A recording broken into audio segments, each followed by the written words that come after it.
Okay. City TV, we're about to start. I'd like to speak, if I may. Can I get a phone?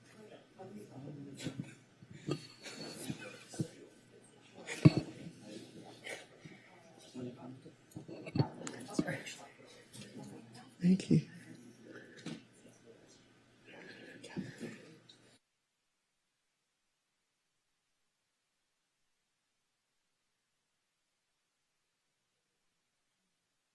Test, test. There you go. Yours works? Check. Check, check. Okay.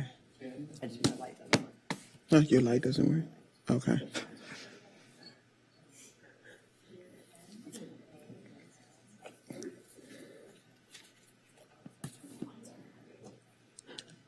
Everybody ready?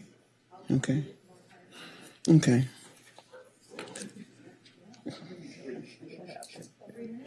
Okay. Ladies and gentlemen, I'd like to call this February 8th, 2024 Rent Control meeting to order.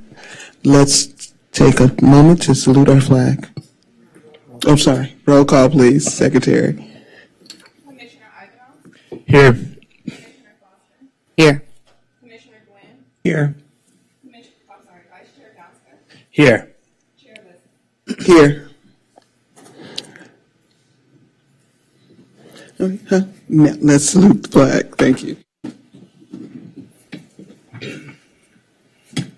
Allegiance to the flag of the United States of America and to the republic for which it stands, one nation, under God, indivisible, with liberty and justice for all.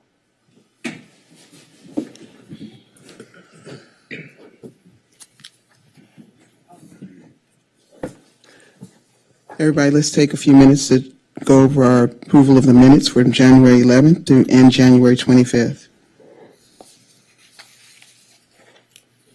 I'll make a motion that we approve the minutes of January 11th and January 25th. Second. All those in favor? Aye. Any abstentions? Any noes? The motion carries.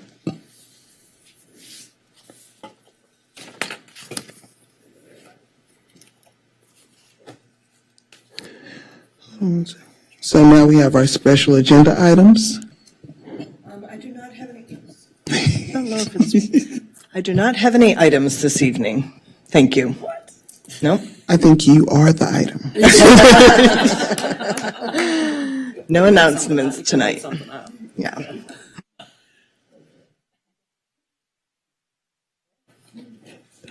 Now, this is the time we have for public comment. That is the things that are not on the agenda. Do we have any public comment? Okay, none. Thank you.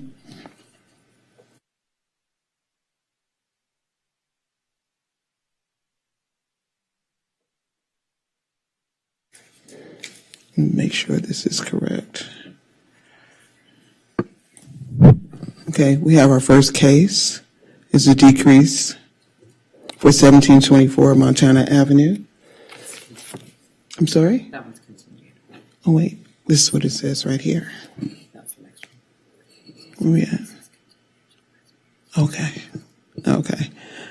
My apologies. Our next one is 1836 Euclid Street. Could you please give us the report, staff report?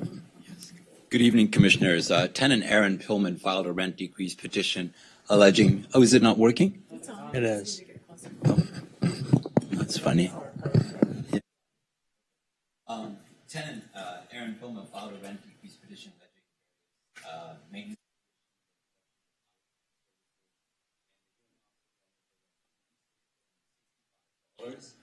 The landlord appealed the decision, and the landlord argues that no decrease needs because he said repaired it multiple times only to find new holes that need repair. I think it's working now. The landlords raised the same argument during the hearing, suggesting that the tenant was at fault for this, but he did not provide any evidence to substantiate that claim, and the tenant also denied doing so. The hearings investigator testified that when she visited the property, she observed multiple screens with holes and tears in them. And the hearing officer found that while some screens had been repairs, others had not, and granted a decrease, and substantial evidence supports her decision. The landlord also argues on appeal that he has repaired problems with exterior lighting for which a decrease had been given, but those repairs are not in the record. The landlord may seek verification of compliance with the decision by contacting the hearing department after actually completing the repairs. Staff therefore recommends that the board affirm the decision and its findings of fact and conclusions of law. Board members, do you have any questions on the staff report?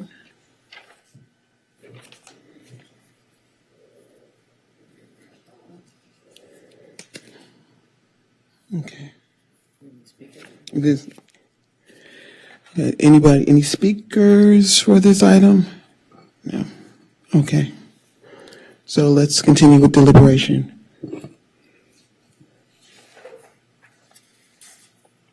Anyone have any comments? Sure. Commissioner Foster? I think it's. Your button doesn't work. It's okay. I got it. I still call on you. Thank you, Chair. I see no error in this decision. It just comes down to as simple as that. I don't see any error in the hearing officer's decision.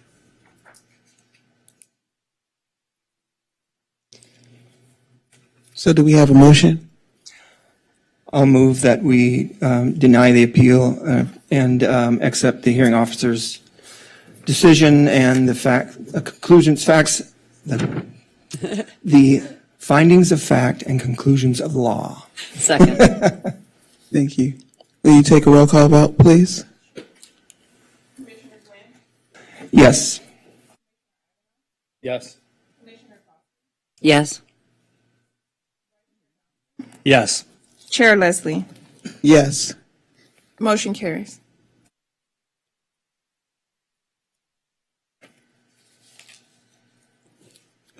Now we move on to 1127 16th Street. And may we please have a staff report?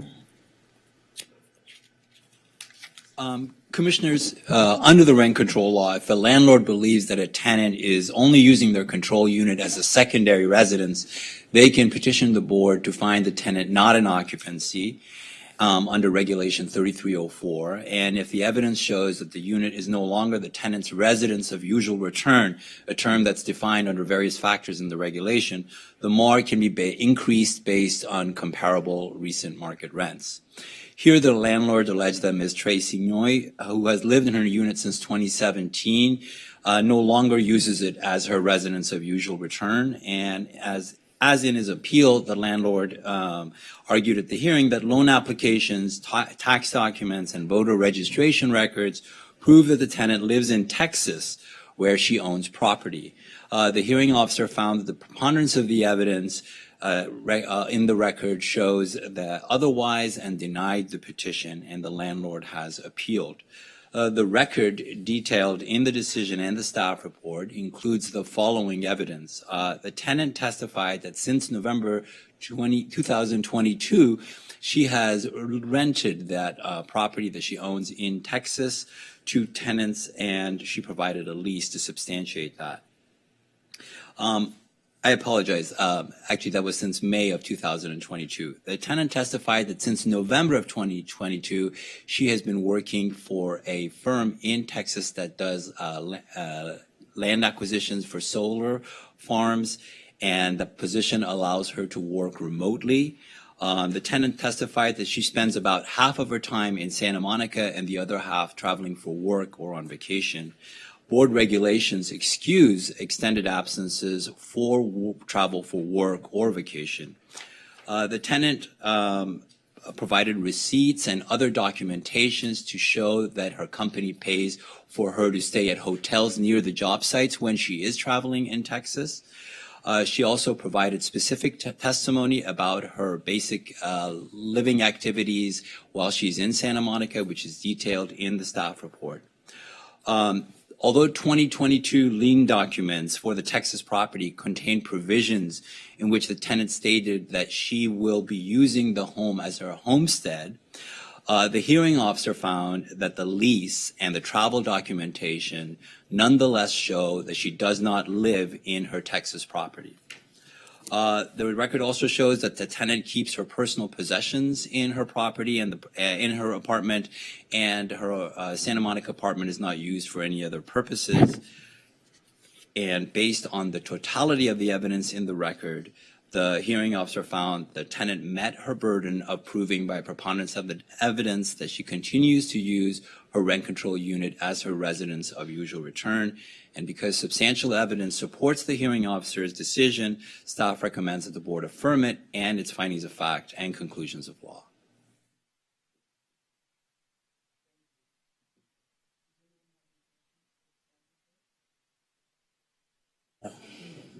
Yeah. Okay. Does anyone have any questions for the staff report?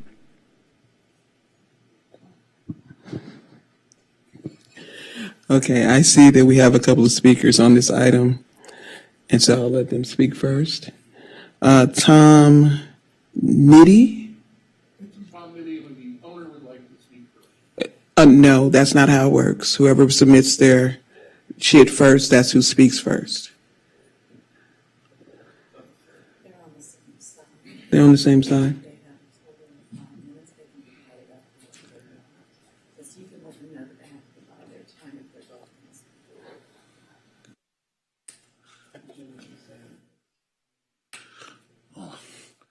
Thomas Nitty here.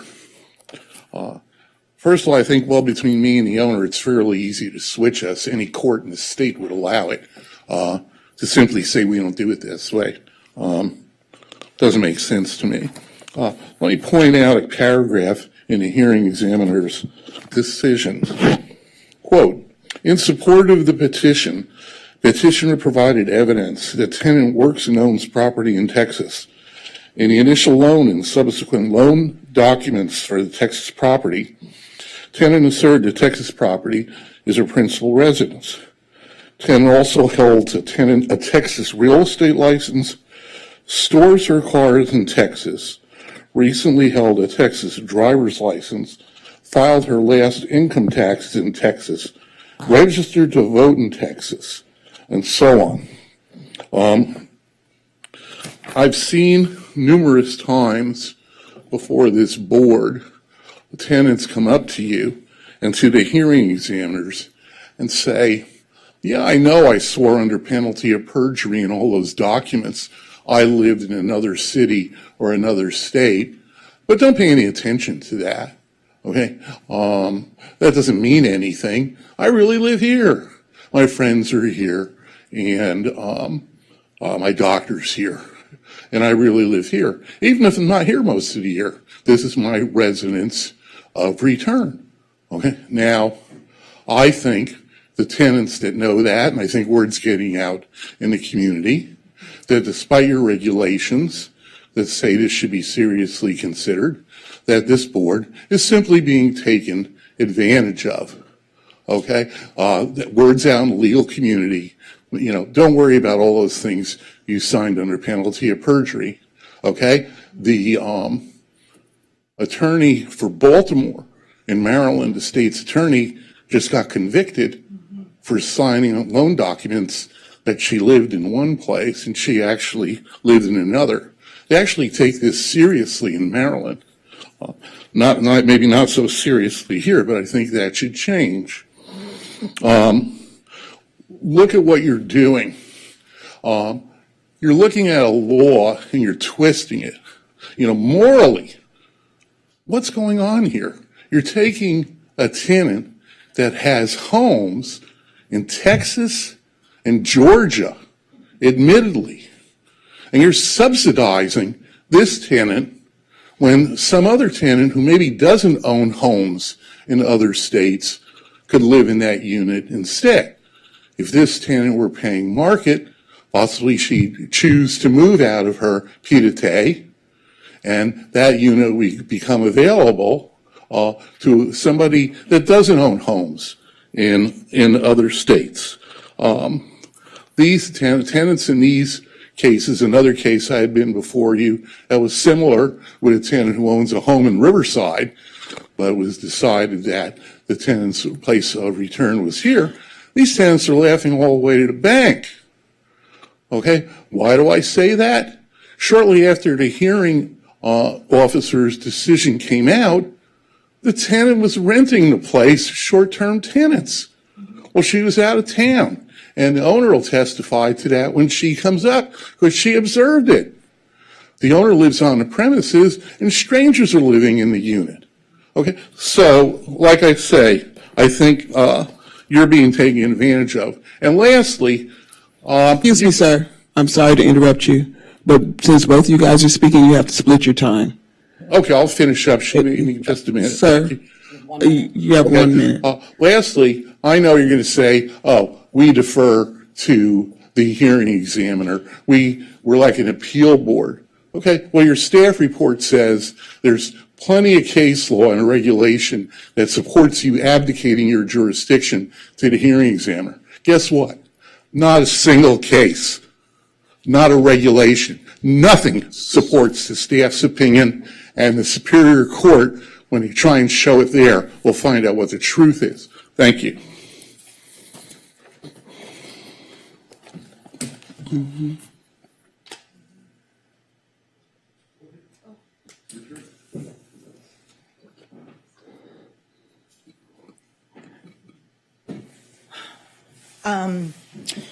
I've been living on the property for a while when my dad was sick in 2021, and there was another woman there living, Nam, who she said worked with the cafe because I would see workers coming and going.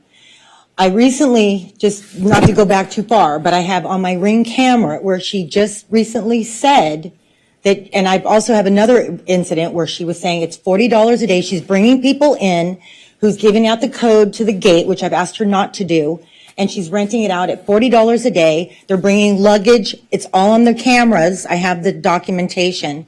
And then recently, she was on the camera going back and forth in front of the property. Hold on, saying ma'am. that she Ma'am, lives in could you, Texas. hold on. Did you submit, is that submitted? I would love to. But you can't present new evidence. We only could consider things that have already been Okay, submitted. well, this has been going on for a long time. She never lived there, Ma'am, and I was there. we cannot accept new information right now. You have to only discuss the things that are already submitted as a part of the record.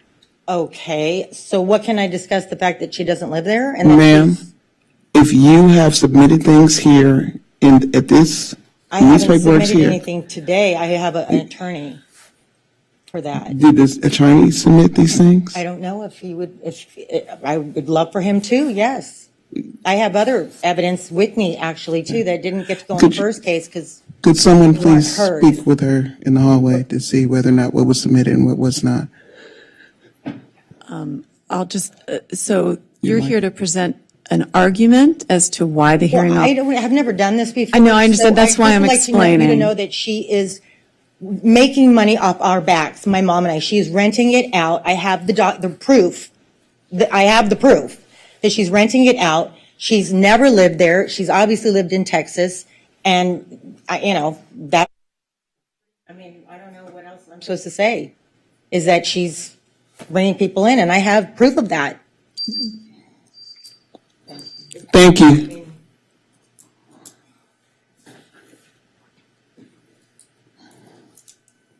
Could someone please talk to her staff?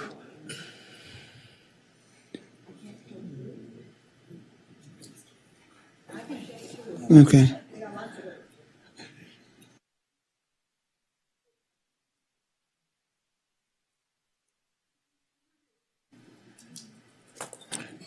Does anybody have any questions yeah, okay. Commissioner, Vice Chair Gonska. Can staff point to just to address what one of the speakers said about case law and regulations that support the staff's opinion that's in this staff report, and also I believe in every staff report we've received about our responsibility as an appellate body here? Is there any case law you can point to, or any resources that the public could go to reference what you're basing that opinion on? Sure, I would just direct, I'm not sure if the mic is on or not. to the staff report. In every staff report, the standard of review is set out, and the standard of review is a substantial evidence standard. And that is per case law. There are cases cited in the staff report that the public can go to if they want to read those cases.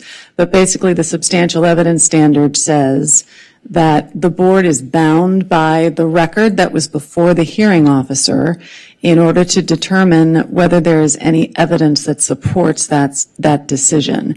And so you're looking for evidence that supports the hearing officer's decision, and if you find it, the board is obligated to then uphold that decision. Okay. No cases. And this attorney. Thank you. Sir, please don't do that. You're out of order. I would just encourage the individuals involved in this case to take a look at the citations in the staff report that are public to understand what our role here is tonight. I'd also encourage you to, there are other things mentioned like short-term rental violations, and there are processes with the city to address that, not before this board, but other departments. So our staff would be happy to point you in the right direction. And I would encourage you, if you have evidence of violations of those laws, to address those in the appropriate venue. Thank you. I just have Commissioner Gwynn. a question to staff again. Also, what is the timeline for a owner to file a new tenant, not in tenancy occupancy? So they could turn right around and file again if they feel that they have new evidence that would prove this, or?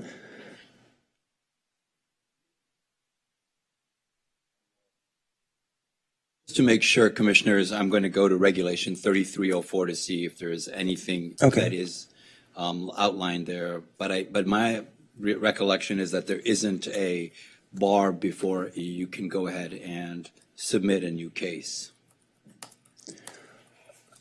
Just a couple more comments. I might want to come back to it, but again, these tenant non-occupancies sometimes can be difficult, to be honest, and we've had numerous ones before this board that have been kind of difficult because they're not necessarily a slam dunk one way or the other. And in this case, I mean, there's some things that kind of cloud the thing. One of them is the situation in Texas, and that is obviously she owns a home there. She's renting it out. She's signed documents that said she'll live there. We're not here. We can't litigate Texas law. That's not up to us here. That's for another litigation. We're only here to decide whether she's actually living in or using this property as a residence here in Santa Monica the majority of the time. So I guess I'm going to leave it at that right now. I'm going to hear from the other commissioners to see what they might say. I might have some more things to say about it, but like I said, this isn't a slam dunk, to be honest. It's just not. But we have to go by where does the evidence that we have that was presented to our hearing officer, where does the majority of that lie, on which side of the fence?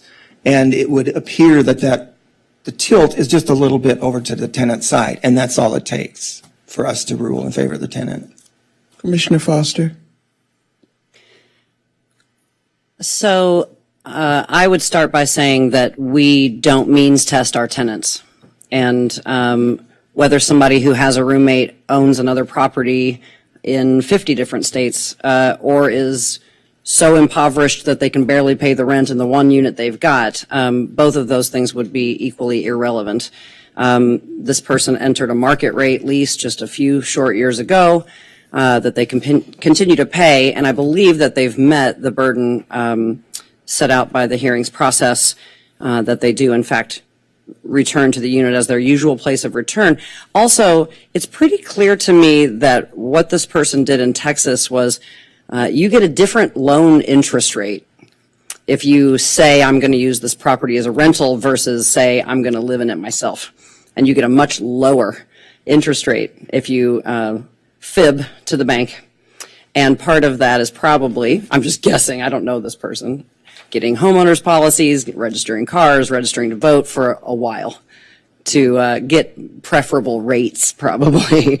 But there is a lease in place that this person has produced and tenants that this person has produced that have been in that property that seems like in the record, the whole time she's owned it. So even though some people don't like the idea that tenants can have a sufficient income to invest in other things, it's, as Lonnie already said, as Commissioner Gwynn already said, it's not part of our case here. It's not part of a tenant and occupancy case. It does seem that she returns to the apartment as where she lives. Thank you. Commissioner Gwynn? Okay. Okay. Does anyone else have any? Commissioner Ivanov? So if we agree that she's using Santa Monica as her place of usual return, to me this is a rather simple analysis then, because the two main reasons, or the only two reasons that she's leaving the property is for vacation and for work in Texas. And those are the two reasons that are exempted from the regulation. So to me, this is not really analysis of how much time she's spending here versus in Texas, 50-50, 60-40. Doesn't really matter, because the two reasons that she's not spending time here are exempted by the regulation. Thank you. Any other questions?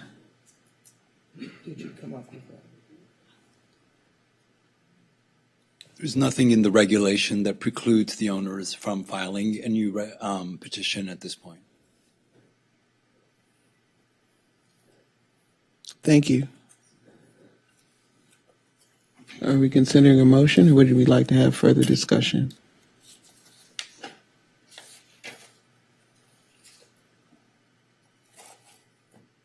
I'll move. Because substantial evidence in the record reasonably supports the hearing officer's decision, I move that we affirm the decision and the hearing officer's finding of fact and conclusions of law. Thank you. Thank you. May we have a roll call vote, please? Sure. Commissioner Ivanov? Yes. Commissioner Foster? Yes. Commissioner Gwynn? Yes. Vice Chair Gonska? Yes. Chair Leslie? Yes.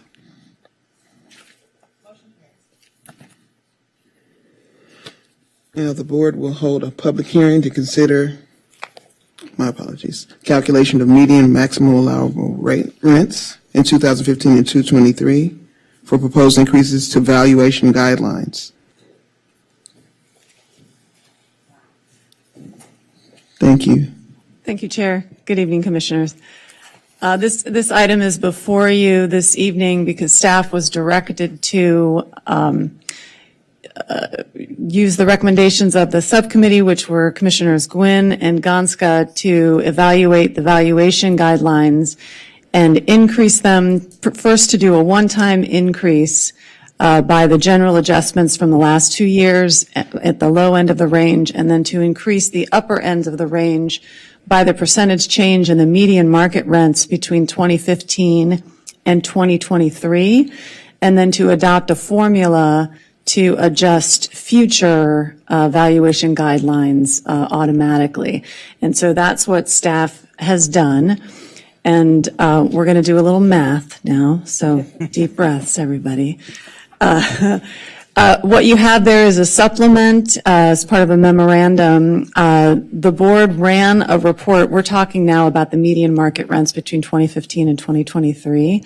The lower ends were increased by 18% because that's the total of the GAs from the past 2 years. So now we're just talking about the upper end of the range and how we arrived at that median market rent. So the report that was run shows the various rents across the different types of units. And so the low end of those rents, the rents were listed from lowest to highest, and the median is the middle number of that range, and that's the median for 2015, and the same thing was done for 2023. And then from that, we were able to calculate the percentage change, and that ended up being 30%. And so the upper end of the range was increased by 30%, and that's reflected there in the proposal, the attachment to the staff report that you can see. And then the formula for future adjustments is going to be along the same lines. So every 2 years, the low end of the range will be adjusted by the total percentage change of the annual general adjustment, and then the upper end of the range will be adjusted by the percentage change of the median market rates over those 2 years. And because the median market rates aren't going to be, those won't be announced like the annual general adjustments will be, the staff will bring back those reports to the board so that these adjustments will occur March 1st every 2 years. And so the staff will bring back those reports before the end of February to make sure that the board can see what those changes, the board and the public can see what those changes are going to be. Thank you. Do any of our fellow commissioners have any questions? Commissioner Foster. I don't have a question as much as I just want to commend the subcommittee and the members who studied this matter. Councilmember Terosas is in the audience, and she'll remember in late 2016 when we first discovered that it hadn't been changed in quite a while.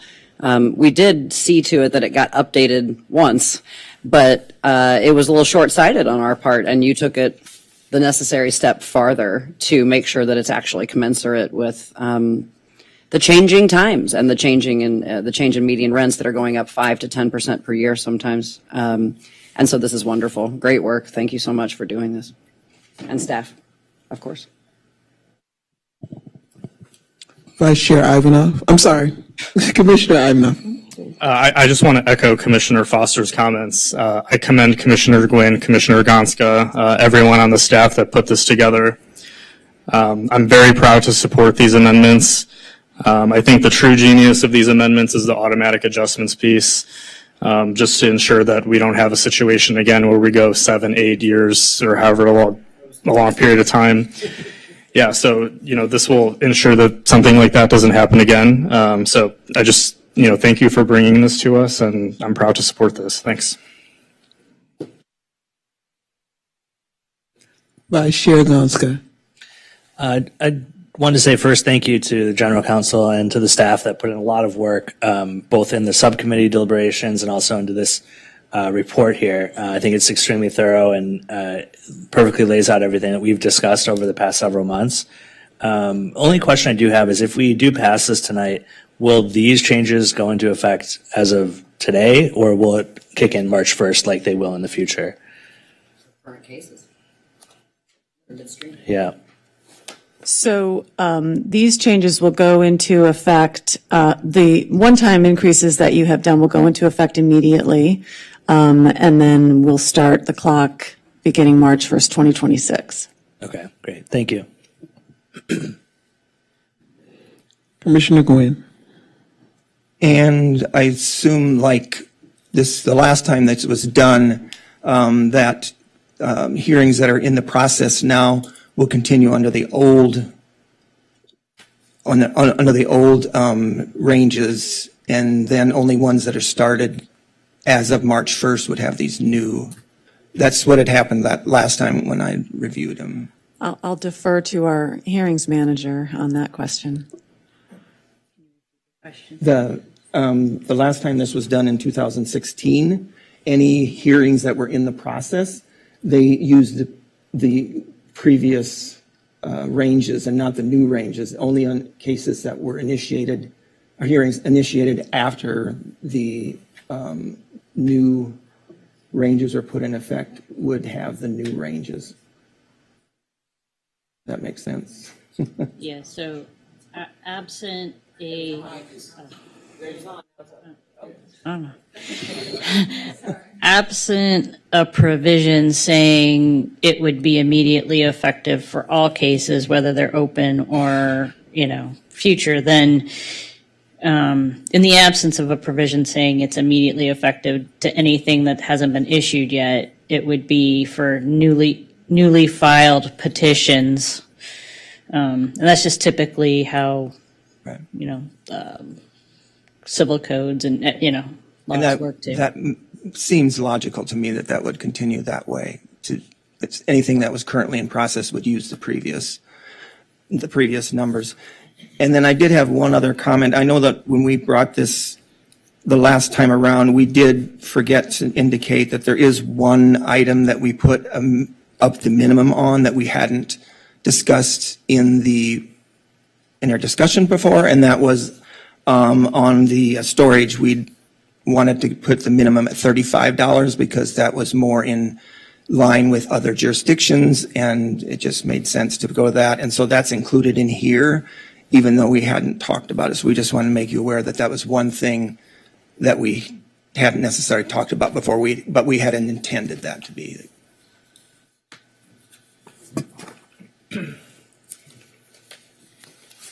I just want to thank you guys for a very thorough job. I'm proud of your work. Thank you so much for writing this and taking good initiative and the time to be very thorough.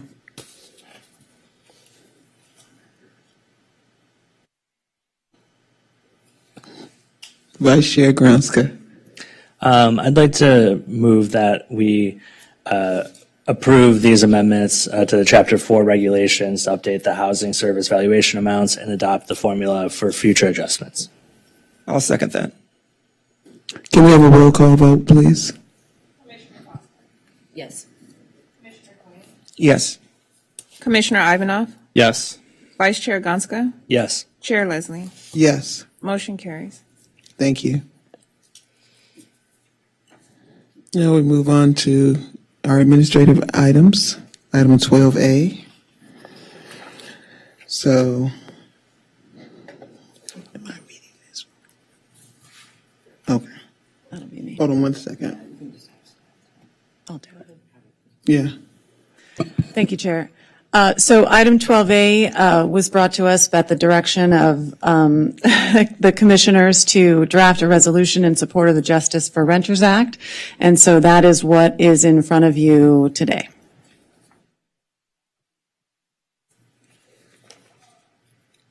Vice Chair Gronska.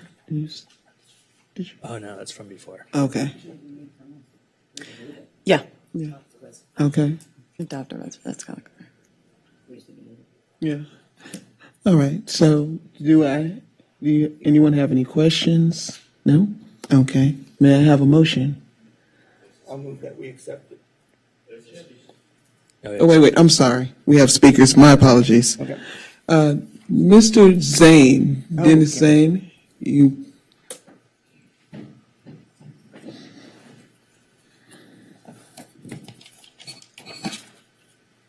Commissioners, good to see you. I'm here to really urge you to strongly support this resolution and to support the Justice for Renters Act on the ballot, which really is a repeal of Costa-Hawkins Act of 1995 and its replacement with a one sentence that basically says cities and counties have authority over what kind of rent control laws they should adopt, and the state should not have such authority. You know, I think this proposal is long overdue. There is a clear connection between Costa-Hawkins and the erosion of affordability in this and really every other rent-controlled city in California.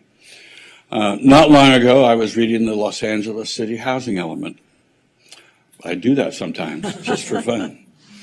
And there was a section on there that described how back in 2010, there were over 300,000 units affordable to low-income households in the city of Los Angeles. Less than 10 years later, there were only 200,000. There were 111,000 units that were previously affordable to low-income people that were no longer. Now, I don't know exactly what kind of construction rate we'd have to, and how much money we'd have to spend to keep up with that loss of affordability, but it would be profound. There is no way with Measure GS or Measure ULA or even the county measure that's going to be on the ballot circulating for signatures now, that those measures would provide sufficient funding to make up for that loss of affordability. And the consequence of that we see is tens of thousands of people homeless on the streets of the communities of Los Angeles County, indeed throughout the state. And Costa-Hawkins is one explanation. That loss of affordability that vacancy decontrol provides, I think, needs to be staunched. And this measure, I think, will do that, and will do that by the will of the voters. Is polling pretty good? I expect the campaign in favor of it to be quite brisk. I expect the opposition to be brisk as well. But it's a moment, I think, when the voters in California will hearken to the need of low-income households, really our essential workers. And our essential workers need to have affordable housing. We can help accomplish that by passing the Justice for Renters Act, and I encourage you to support it. Thank you. Thank you. Vice Chair Gonska.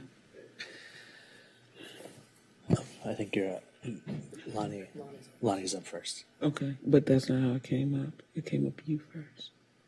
Oh, no, that's Yeah, no, I just erased. Oh, you erased. That was from last time. Okay. Commissioner Gwynn.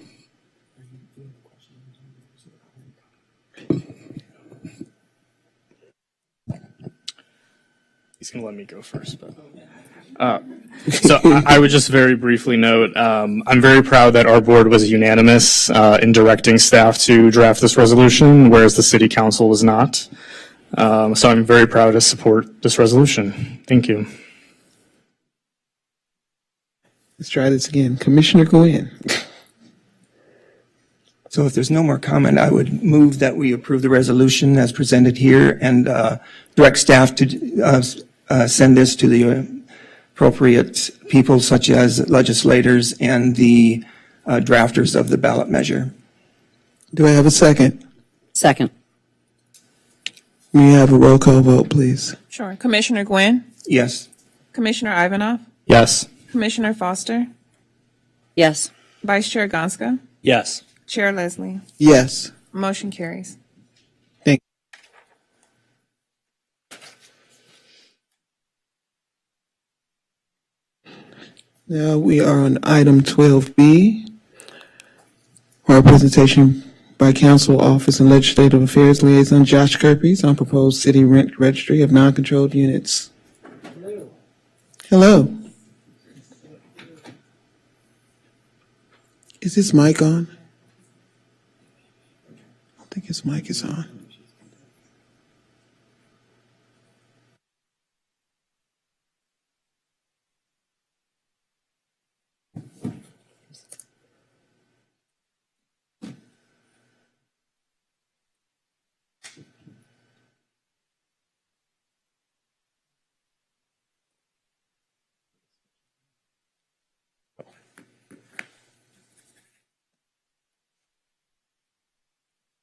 Hopefully.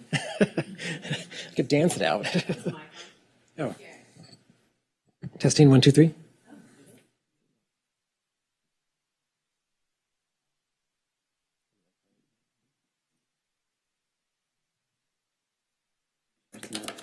Share screen thing. Oh, it is. Is that what? Like if I have it on my shared screen in my office? Yeah, you may have to have it. Yeah, you have to.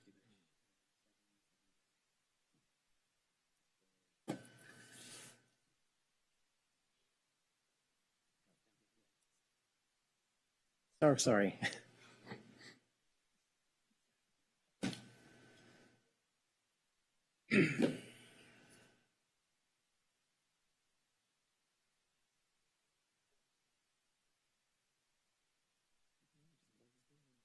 Oh, did I need it? Okay, sorry.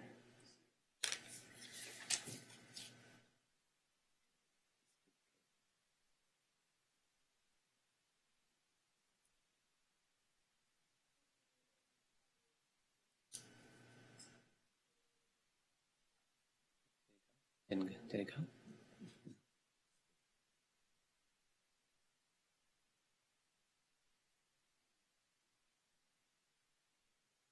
I would assign.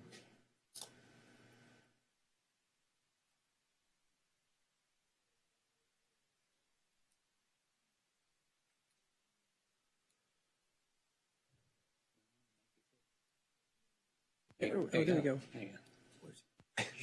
Good night to look up there. All right, sounds good. Be looking at my audience all night. Let's see.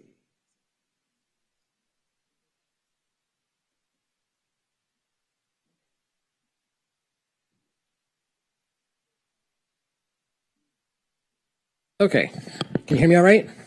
My name is Josh Kirpies. I'm the Council Office and Legislative Affairs Liaison for the City of Santa Monica, and I've been with the city for about 6 months now, end of June, so it's nice to see you all. Thank you for having me this evening. Thank you. I'm really nervous because my boss is here tonight. So I'm coming here this evening. Thank you for allowing me to come. I wanted to come and do a presentation on the report that I'm working on for the City Council. Back in August, the City Council directed the city manager to return to council with recommendations of a database of all rental units in the city as a vital safety net for renters to streamline the inspections, enforce the city's short-term rental ordinance, measure emerging trends around displacement, and maintain an open line of communication with both tenants and landlords. So I'll start off, first of all, so this was assigned to me and I was asked to do it as submit it to the council as a information item. So I just want to make clear to everybody and anyone watching at home, this is just an information item. I'm here this evening to get your feedback, but what will ultimately be the end product is an information item that will be delivered to council and posted online, but there will be no, it would require council to take an additional action. There's no action in this item itself. And then council would be able to review it and make any suggestions or take any action they chose to after that. So I want to just walk through what you received a report in your packet. I just wanted to kind of walk through what it is how it's broken down, what information is going to be going in. There's still a lot of research that still needs to be done, a lot of the details, but I wanted to walk you through it to give you an idea of where we're heading with it. And if you have any, I have some questions for you at the end, but also if you have any general observations that you'd like to make. So we just start off with a brief introduction, what the council is asking us to do, go through the background of a little bit about, not in depth, but just a basic background of how rent control started in the city, some of the factors that would affect a rent registry, like in 2012, extending just cause evictions, and then Tenant Protections Act of 2019, the statewide rent cap that created a rent cap for buildings, a rent cap on the increase, rental increase cap. The cap on the increase of rent, not your capped rent. Buildings over 15 years old, and there are some other requirements in that as well. But it ended up, as much as all of these protections protect the tenant more, they're all a great thing, but they're very complicated and confusing and it created like a multi-tiered system where some people are just here in Santa Monica, for example, some people are protected by rent control. Some people are not protected by rent control, but are protected by the just cause evictions. And then you've got another layer of people who receive are protected by the statewide cap on their rental increase, but that also creates a group that is not. So anyone in a building 15 years or younger, would not be affected by the state legislation. So you basically have 4 tiers of different people in different situations, depending on the length of their tenancy and the building that they live in. So then the standard information report basically goes into a discussion, and this is where it's not an argument. You're not arguing for or against anything. It's just providing information. So the first couple things are pretty basic. Just benefits of rent registry, identifying units. Some of the questions that we have is we're going to need to identify which units are included. Is the database of all rental units in the city was the direction by the council. At first, I interpreted that as, we've already got a database of the controlled apartments, so I'm just going to focus on the uncontrolled apartments. But as I need to figure out a way to meld those two together so that I'm still fulfilling the database of rental units in the city. Right now, we have about, these are not verified numbers, but these are based upon raw data that was provided by the Rent Control Board earlier this year. So in October, I believe, is these dates. There were 26,689 approximately controlled units on 3,989 parcels. We took the business licensing list because in Santa Monica, all anyone who offers a home for rent is required to submit or to file for a business license. So what I did is I took that business license list and I took the rent control list and tried to subtract those from the list, and took a while, and we're still working on it. But the number that we're looking at is about 560 parcels of non-controlled units in the city, and that the non-controlled are also that does not include units that are temporarily exempt in the rent control list. So you have the ones that are obviously controlled, and then you have some that have been exempted over the years, but are still on your list because they could, should they lose that exemption status, go back to being fully controlled. So those are not included. And then we have excluded units. So the standard basically is what we're following is, hospitals, nursing homes, all the language that you already use in the rent control or rent control charter amendment and in statute. So those would all be excluded. Same with owner occupied units. Now, when I say owner-occupied units, it's different than what you might think of the small mom-and-pop shop that has 3 or 4 units. Those, I understand in the rent control ordinance, if there's only 3 units and there's an owner-occupied, all 3 units are excluded. That would not be the case for at least right now. That's not the direction that we're heading in for the uncontrolled apartments. We talked about the benefits, uses of rent registry. Basically, some of it's just clarifying information, gathering the information so that we can provide services or be useful in enforcement and compliance with the laws. I think I went the wrong way, didn't I?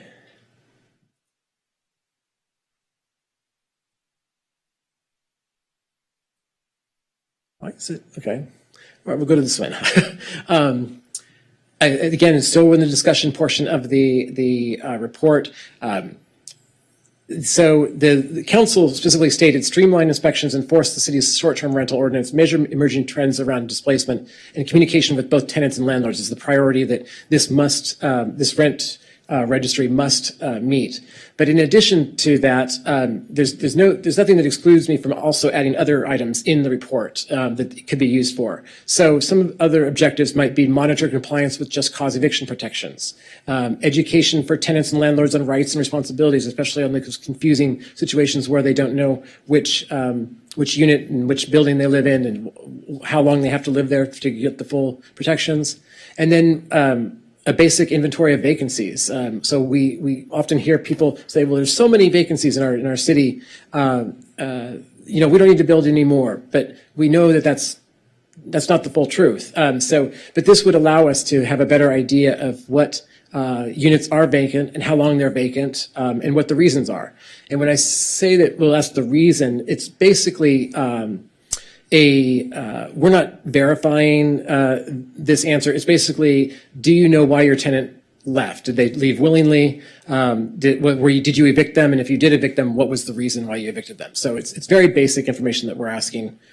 And then also the importance of affirmatively furthering fair housing. We know that renters tend to be, many vulnerable communities are renters, and we're looking at data and demographics here in Santa Monica to find out how we can target certain areas to make sure that we are not letting anyone slip through the cracks and that we're getting education materials and communication out to those vulnerable members as well. But the research is still being done on that. And then it'll go into key findings and best practices. I'm still doing a lot of research on this. One of the things that stands out that I've learned is that the best programs, or at least the most cost-efficient rental programs that have been implemented throughout the state are ones where they have done a lot of outreach, both in the length of time between the time that they announce it and the time that they go out to actually start enforcing, or actually start having people register, and then even longer for registration or for before they're fined or anything like that. There's a penalty. And it's a combination of one-on-one, having people at the counter available, but also doing videos and community events where you're helping people walk through the process and doing videos that are step-by-step so that property owners can really do this on their own from home. But there are sure other things that we can find for best practices. And then how the legal framework, there's options. There's an option of doing a city charter amendment and where you go to the voters. And one of the advantages of that is, if that were to pass, that shows that you have a lot of community support. But it also is expensive and it takes a long time. There's also the ability to have council do it via legislative action. I believe it's one of your former legal, one of the legal theory that I was reading about was actually authored by somebody in the Rent Control Board, and it was that because of the extension of the rent, the eviction, because of the extension of the no cause evictions that just cause, thank you. That's what I'm looking for. Because of the extension of just cause evictions to other units throughout the city, that is the mechanism for the city to be able to have the authority to do, without question, some sort of rent registry, because that would be one of the things that we could use as a tool to enforce that and to make sure that that's being followed. We will still continue to the other question that pops up is the collection of data. Our intention is not to make this burdensome for landlords or tenants. Tenants actually won't be required under the direction we're heading right now. They won't be required to do anything. I mean, there will be no penalty for them not participating, but they will have an opportunity, ideally, to look online and see if the information that is listed about their apartment, about their rent, they can verify or they can let us know if it's different.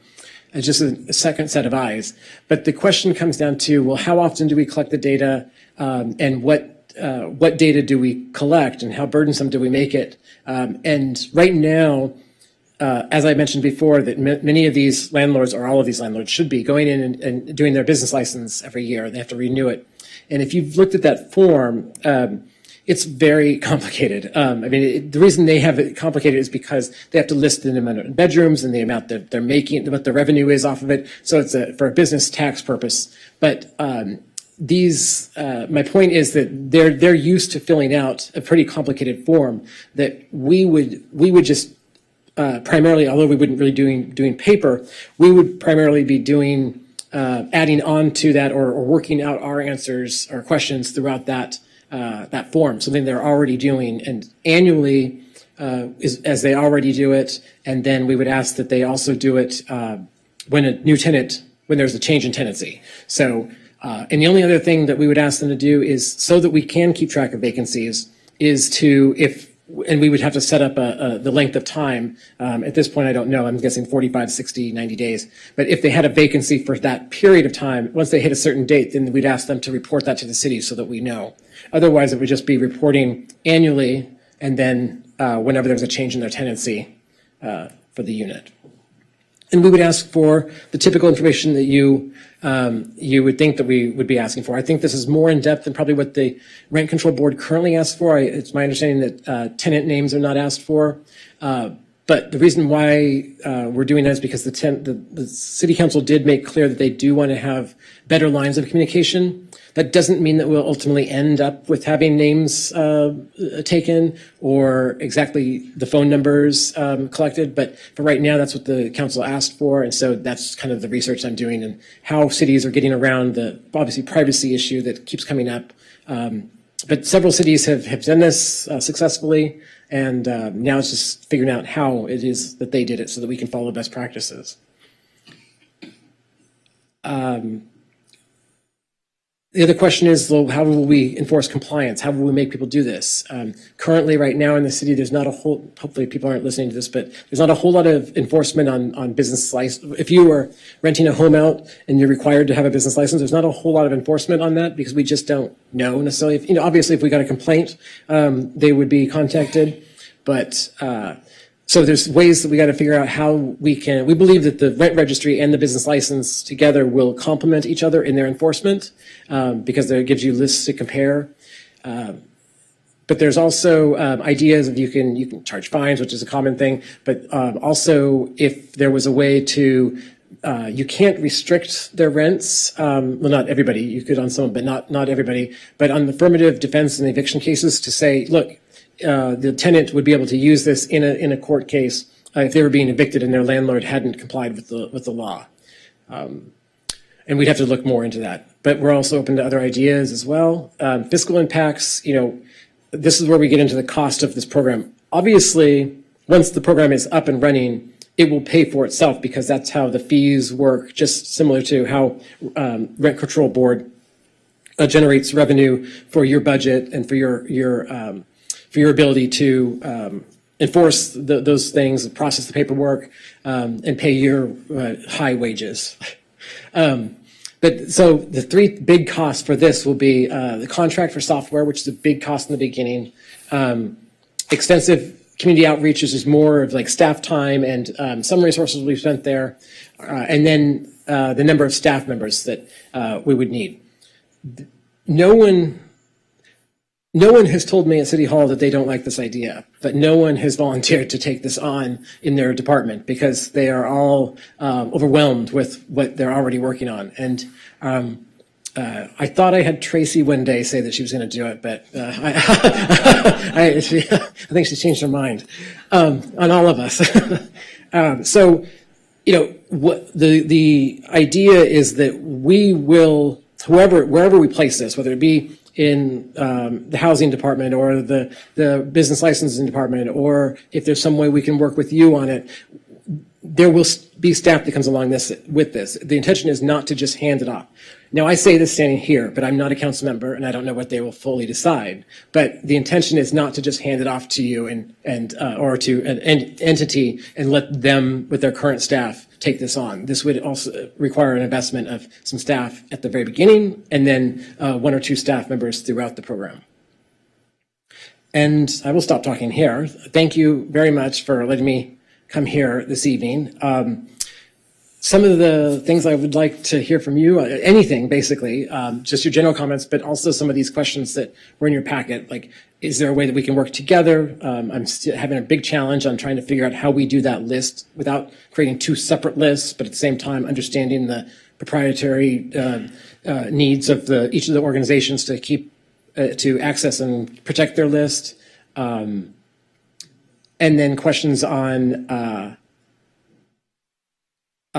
when we do, again, we don't want to make this burdensome for people. So if we do have to do where we're sharing the list, or if we are even doing a separate list, we would still want to get information from the rent-controlled tenants. And there are certain questions that we would be asking that you currently don't ask. So just asking about what your thoughts are on, we'll work together down the road, but figure out how we can take those questions and bring them together so that you're getting the answer that you need and the information you need, and so is the city on this for this purpose. And then what's your recommendation on which department to send this to? And with that, I thank you, and I'm ready to take notes. Thank you. Hold on. Commissioner Foster. I'm going to borrow the chair's mic because apparently mine's not working. Hi, and thank you for that. This has been a long time coming, and I know your recent tenure with the city, so we're glad that you're taking this on. I have a couple of questions and then a couple of suggestions, and we'll all go around. Where to start? First of all, which jurisdictions did you study exactly for being comparables to this program? Tried all of them, but just an example. Oakland is probably the one that's been most helpful in terms of the research that they did when they did theirs, and the amount of research they hired fellows to do their research, and so they have just a pile of research that they did, and they checked around with all the cities. Now it's 2 or 3 years old, but it gives me a starting point of where I need to zero in on. And are you aware that LA County and West Hollywood, right in our own backyard, have also done similar registries recently, and are theirs similar in in the scope of what you're looking at? So West Hollywood, we're a very unique city in that you exist separately from the city. And so all the other cities, yeah, they've done it and they've put it all on one list. They just take it in, they absorb it. LA County has absorbed it. West Hollywood did. I mean, they had a much smaller number of properties, but they absorbed it. That's what other cities have been doing, and we just don't. I mean, if there's a way we can do that, great. But I haven't figured that out yet. I envision a world where this fee structure is going to have to create a position or a small department, and I envision a future where our data from our fabulous new database would probably be a chunk of data that you would import for our 27,000 units, and it would slide in right next to the data on your 11 or 12,000 units that are not rent-controlled units. I don't think it's under the purview of the charter to have the registration fee that we collect, that's 50% paid by the tenant and 50% paid by the landlords, to pay for some administration of units that are not under the rent control charter. So I don't, me personally, I don't see it living inside this agency, but that's not to say that the fee couldn't be, that some small portion of the fee couldn't be attributed to us providing our data in a format that, on a regular basis makes sense for your database. But that being said, whether it's finding motivation for our landlords who are holding their units empty for whatever reason they're doing so, whether it's motivating them through one means or another to rent those units, which is what we ultimately want, or whether it's for owner identification purposes, which I'm really glad to see that that's one of the stated goals of your program. We've had legislation that's had trouble in Sacramento trying to clear up the murkiness of LLC structures and who owners are. And, tenants have a right to know who their landlord is. So I think this database will go a long way towards at least providing a registered agent or something, someone. Or we'll hopefully have one good one. A human being at the other end of the rent check. I think that's a really important goal of this database. I made a note. I would not exclude owner-occupied units or properties for any reason. And the reason I say that is because just because it's owner-occupied today doesn't mean it'll be owner-occupied tomorrow. And if it's not at least on your radar as being in your system but dormant or exempt, then you wouldn't have any knowledge that the property existed. It would sort of phantom out. So I really would really like to see those units not be excluded, that they be included, and simply, given a designation of some kind of dormancy for those properties or the individual units. Even condos or single-family homes, there's potential for those to be rented. And even though they may not be under state rent control or local rent control, they are still, tenants' rights do come in. So I think if any property has ever been a rental under current ownership, or that there be a mechanism for owners of homes or condos who intend to rent them, that there be some sort of, in conjunction with the business license process, that there be a notice to these owners that they need to register and comply with the database. Should be part and parcel, as you said, with the business license. That makes a lot of sense.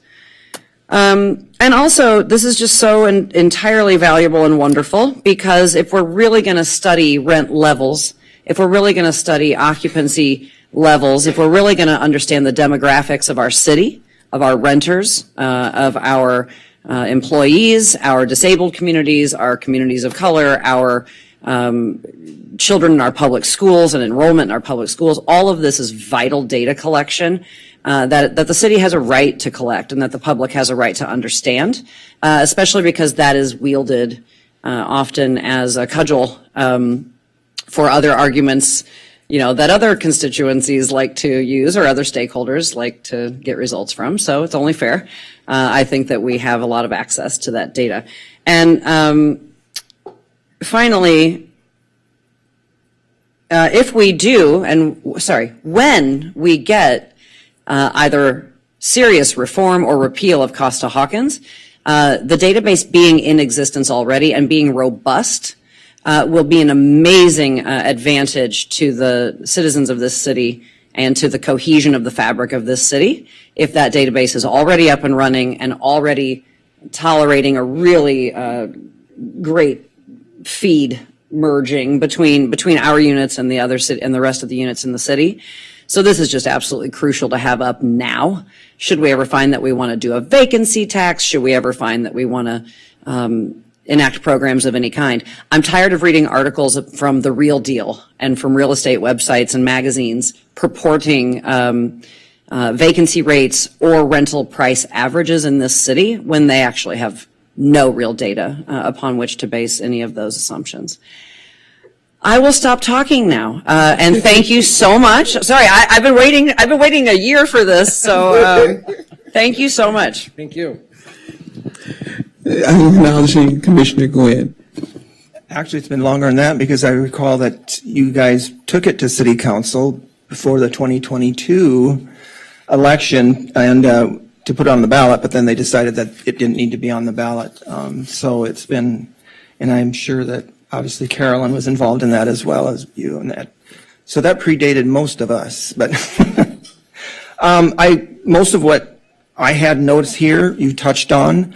The Costa-Hawkins situation where this would be invaluable. However, the problem with this is going to be this is going to take some time, unfortunately. This isn't something, number one, it's going to take some time to hash it out, to get it through council the way they wanted it, and so that's going to take some time. But then to actually create the database, it's going to have to go out for RFPs. Is it going to be something that is going to be based on the rent controls database so that we can do the cross-hatching? And we know how long it takes to create a database, as we saw. So we're looking, down the road a long ways before this maybe can be implemented in its full scale.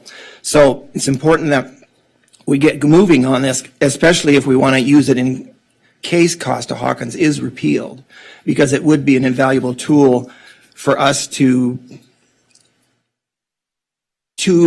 incorporate other rental stock into our under rent control jurisdiction. And I agree with the owner occupancy that we need to include that in. The vacancy situation, I understand where we're going with that.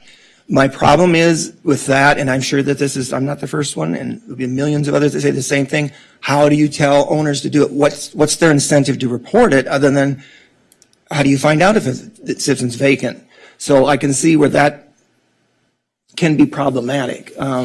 Finding a way to even more than encourage owners to report a vacancy.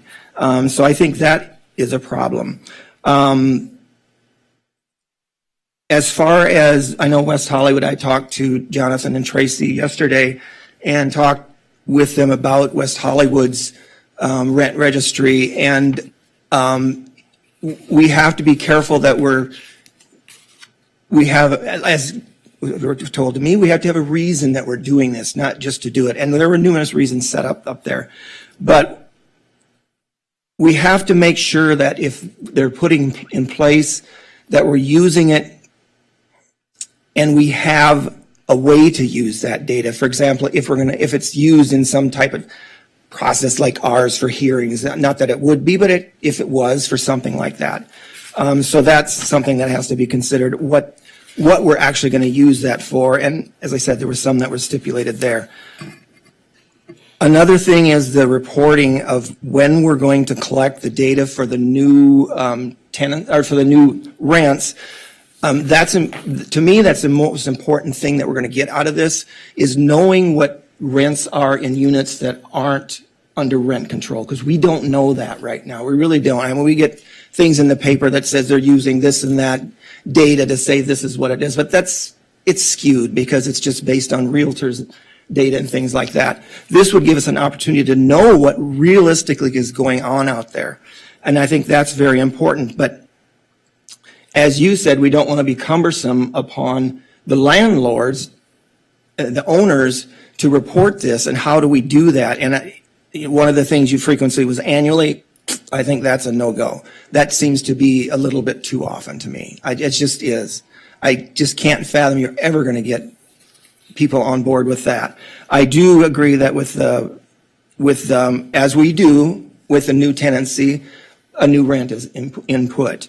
I mean, I get where the annually is coming from because it'll give us an idea of, we don't know what percentage rent they're giving in between the two vacancies, but I just feel that it's going to be a tough go to do it annually. It's going to be a lot more work. The data collection, as I said, as you already mentioned, finding a way to get around the tenants' names and emails. We don't do it because there's always been this little feeling of it may be, a little bit intrusive on the tenants, and possibly even illegal. But those are things that would need to be hashed out. I'm going to try to wrap this up. The last thing I want to talk about is who's going to be in charge of this. And it has been mentioned by other board members in the past that it would be nice to have this within rent control. And I see where that would be nice, but number one, as we said, the charter probably would not allow us to do it in that way. There'd have to be some workaround for us to do that. So I do think it would have to probably be with another department, and I don't know which department would be. I honestly don't know which would be logical for that because of the budgeting part of it. We obviously are going to have to find someone budgeting for it in the next budgeting cycle with the city. If we're contracted out, that would be one possibility, I suppose. I don't know how that would work and if that would get around the issue of our charter amendment. But initially, the biggest chunk of the cost, obviously, is going to be the initiating of the process. Once we get it set up, the fees are going to cover, hopefully, the cost. So it's just going to be getting that big chunk of money for the initial setup of this whole system. And so that's where city is really going to have to help us help this get it processed through. There's a lot of things that I know, and you, like you said, there's a lot of things that still have to be hashed out, but I'm glad we're getting a good start here to move along with it. So I'll stop here too and let someone else talk. Chair, if I may, just on 2 points, I kind of flew over the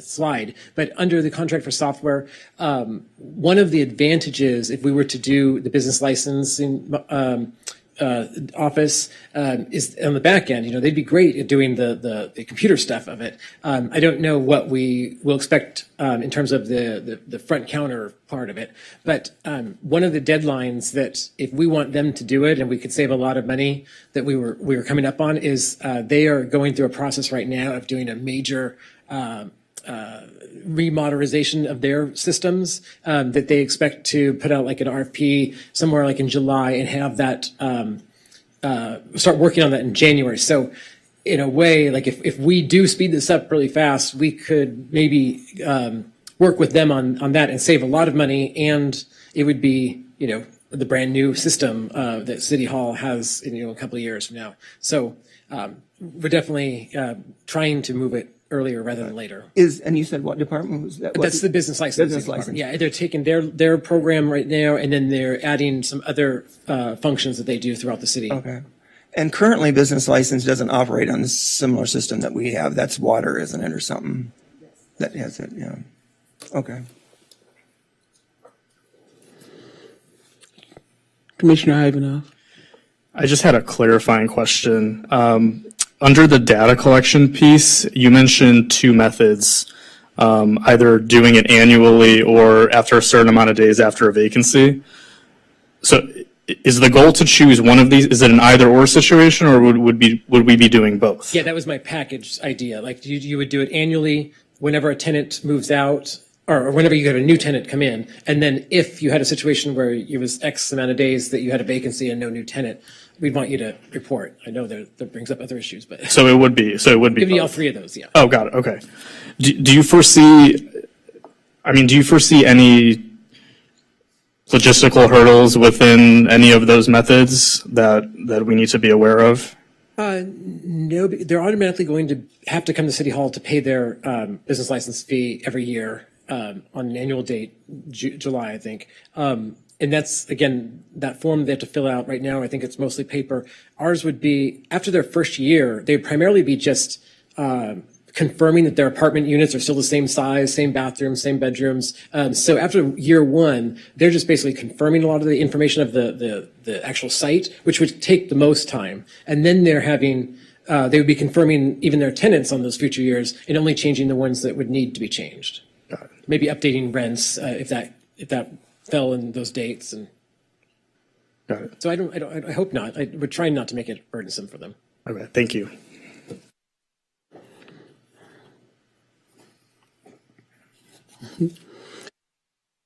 Commissioner Foster. Thank you. So in listening to Commissioner Gwynn and listening to Commissioner Ivanoff and listening to your responses, I have a couple other things came up. So as to your concern about doing it annually, I'm very much in favor of doing it annually, and I'll tell you why. We recertify lots of things every year, including our owner occupancy exemptions.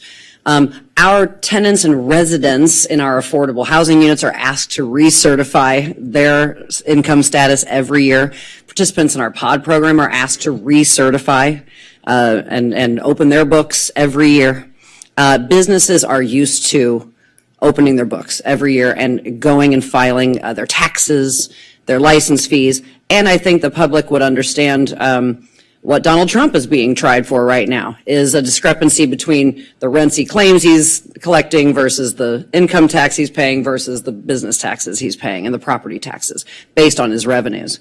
And what Stephen Lewis taught me a long time ago was that you put regulations in place that are what your city wants to do. And it is up to business owners and constituents to follow those laws. You can't anticipate every bad actor and you can't anticipate compliance or non-compliance. You study it as you go as a government agency, whichever agency it ends up being under, and you hope for the best and plan for the worst, and you do put penalties in place for when you do discover it. Many of our processes are only enforceable once it's reported. You know, we don't go out and proactively go find the cases. So I think it'd be the same. We would put it in place to be annual. We would put it in place that they need to notify us of a vacancy after 90 days or 6 months or whatever it is. And if they don't and we find out about it, there's a penalty. Some will fall through the cracks and some bad actors will not do things, but you know. And the other thing I meant to say earlier, so I'm a real huge fan of the City of LA's code enforcement annual inspection program or periodic inspection program. And so it was really important, and I can't believe I forgot to say this. It's really important that this registry exist and be robust because we need to end up there as well. There's no way that City of LA should have this and we don't have it. Again, these are fee-based and have to figure out the efficacy and methodology behind all of that and who pays the fee. But it needs to be part and parcel of a systematic code enforcement inspection system. And I think that's why it's worded the way it is. I mean, I didn't word it that way. Council worded it that way. Mm-hmm.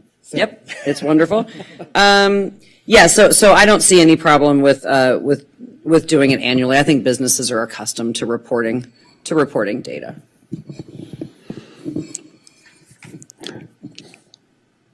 Go ahead. Okay, thank you. So thank you for making the presentation. I think it was enlightening to hear what you've been thinking so far. And I think the point that has been made both by you and the board, the alignment with the business license makes a lot of sense because owners are doing that on an annual basis.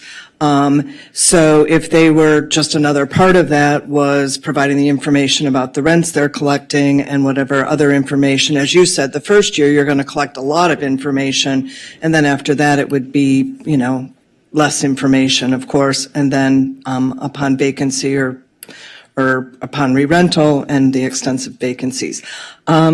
So I think there is a natural alliance there. I think also are you in part of the RFP that the Business License Division puts out. You might want to think also what other things are being filed or are required to be filed in the city that could be part of this system as well. Like you mentioned, buyout agreements, those have to be filed, eviction notices have to be filed. So all of those could be incorporated into this system. I know that isn't what the charge was, but in thinking about it, that would be sort of a natural way to build this system and have that information all incorporated. When Costa-Hawkins went into effect, because owners could reset the amenities with each tenancy, we didn't require that all amenities be registered. The decision was made to require the parking to be registered, but not all of the other amenities, because the tenant knows what amenities they had when they came in, and they could testify that if there were a hearing related to that. But this system doesn't, what's being proposed here doesn't include the hearing process and a lot of the administrative processes that are available under the rent control law. So maybe you would want to know amenities, because maybe you do some analysis of, is the rent more expensive dependent upon what the amenities are. So that would be a consideration. I think that whatever system the city chooses, whether that's a similar system to what the rent control agency chose when we implemented our new system, we definitely want to make sure that there's the ability to look at the data across the systems, and whether that's, being able to build reports that are comparable or sharing the information, that would be very important, so that we could do an analysis across the whole city and know which units are the controlled units and which ones are not. The company that we worked with to implement our system, they're experts on this. Now they've built a rent control system. So now they know, everything that goes into it. It was something new. They were really a permit system, or provider. But, and there are more jurisdictions, as you know, as you pointed out in your staff report, that have done this type of thing. So I think there will be a lot of responders to the RFP if it goes out. But I would ask also, something to consider would you allow people to respond to the RFP if they wanted to provide just the rent or the rent registry piece of it, or would they have to be able to do both the business license and rent registry? Because that might limit the companies that would be able to respond to the RFP, and you might get more if they were able to address just one piece of it. But maybe what you're looking for is a system that does all of it. So. Yeah, that's a good idea, because that's similar to what we did on some contracts I recently worked with on the grant writing and our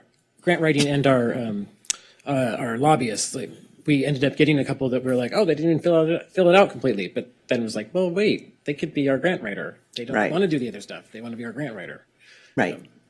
So those are my thoughts.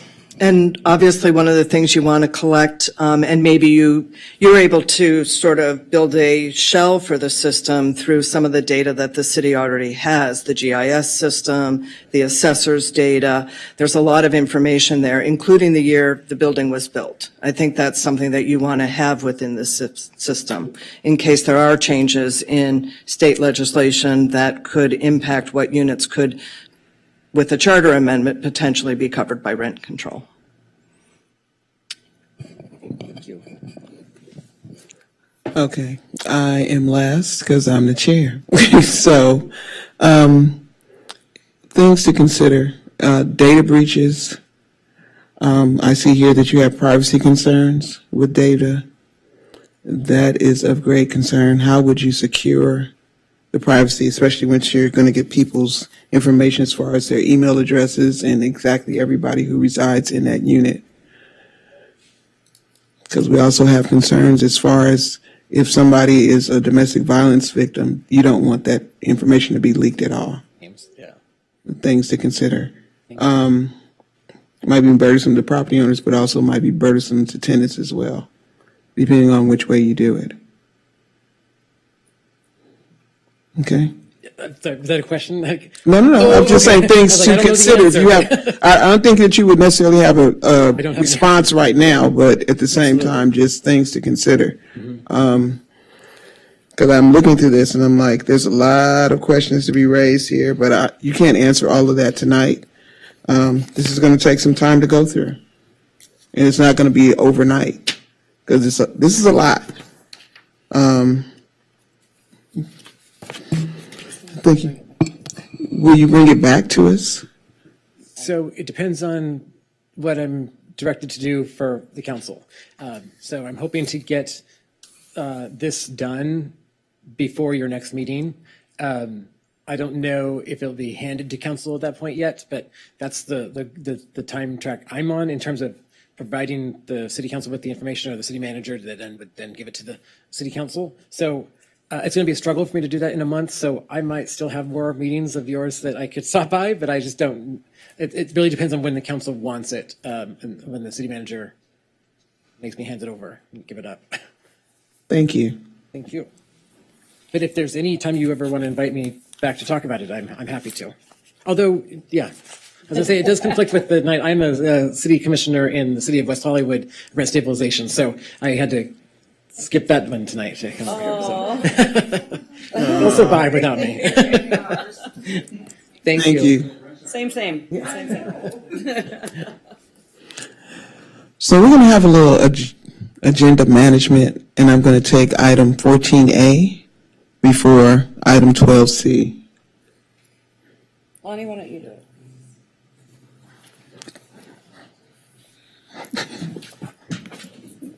All right, and we, Commissioner Foster and I brought this before us to discuss the opportunity to think of some possibilities for things that we would like to take to the city council eventually to put on the ballot for our charter next fall. And it's not too soon to be thinking of this. It's probably almost later than we maybe would want to, but we would like to start thinking about some possibilities about what we'd like to do. I don't know what, honestly, what some of the ideas that we are looking at doing, but it's best to start now. One of the things I think that we want to broach is what if? What if the Costa-Hawkins is repealed? Do we want to do anything? The last time this came up, the board essentially punted and decided not to do any changes or make any anticipation of what would happen if Costa-Hawkins was repealed for various reasons.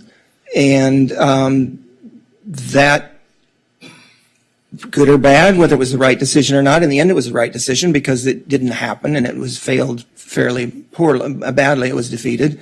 It seems like, as Denny said earlier tonight, there's a better possibility this time around that it could pass. And so do we want to be proactive in saying if Costa-Hawkins is repealed, do we want to set something up to put something in motion so we don't have to wait until the next 2 years later to change rent control law the way we want it. Now, how that would happen as far as what we could do, that would be discussions with the staff on what that would be. I think what we're asking is that the board decide to do a subcommittee to broach this topic, talk with staff about it.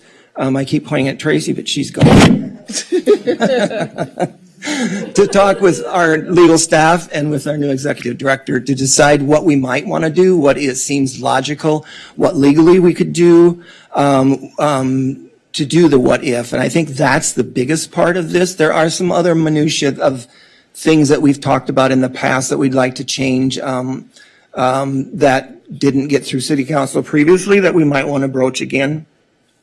And again, I think that's something for the subcommittee to talk about and discuss. If we do decide to do a subcommittee, obviously they would hopefully come back fairly quickly. My recommendation is to be by April, so that if we do decide, we have more discussion about what else we would like to do, because we need to go to city council by June if we want to put something on the ballot measure, no later than June, because it, as we saw the last time, does take some time for the city council to decide what they want to put on the ballot, because in the end, it's their decision what's going to be put on the ballot. We can only try to influence them and give them what we feel as as experts should be the situation. So I would, that doesn't say that what the subcommittee decides is set in steel, obviously, as we know. When it comes back from the subcommittee, then we, others that weren't on the subcommittee, can say, oh, I think we should also touch on this. That's why we need to do this sooner rather than later, I think. So I'll let Commissioner Foster add some things. Thank you for letting me borrow your microphone. I think you said it all. I think this item is simply to ascertain whether or not our colleagues think we should form a subcommittee, and if they do think we should, who should serve on that subcommittee. I will, just as the last time we're going to ask this, I'm going to do this since it's our last actual official item on the agenda. Do you have any suggestions or comments on it, Executive Director Condon?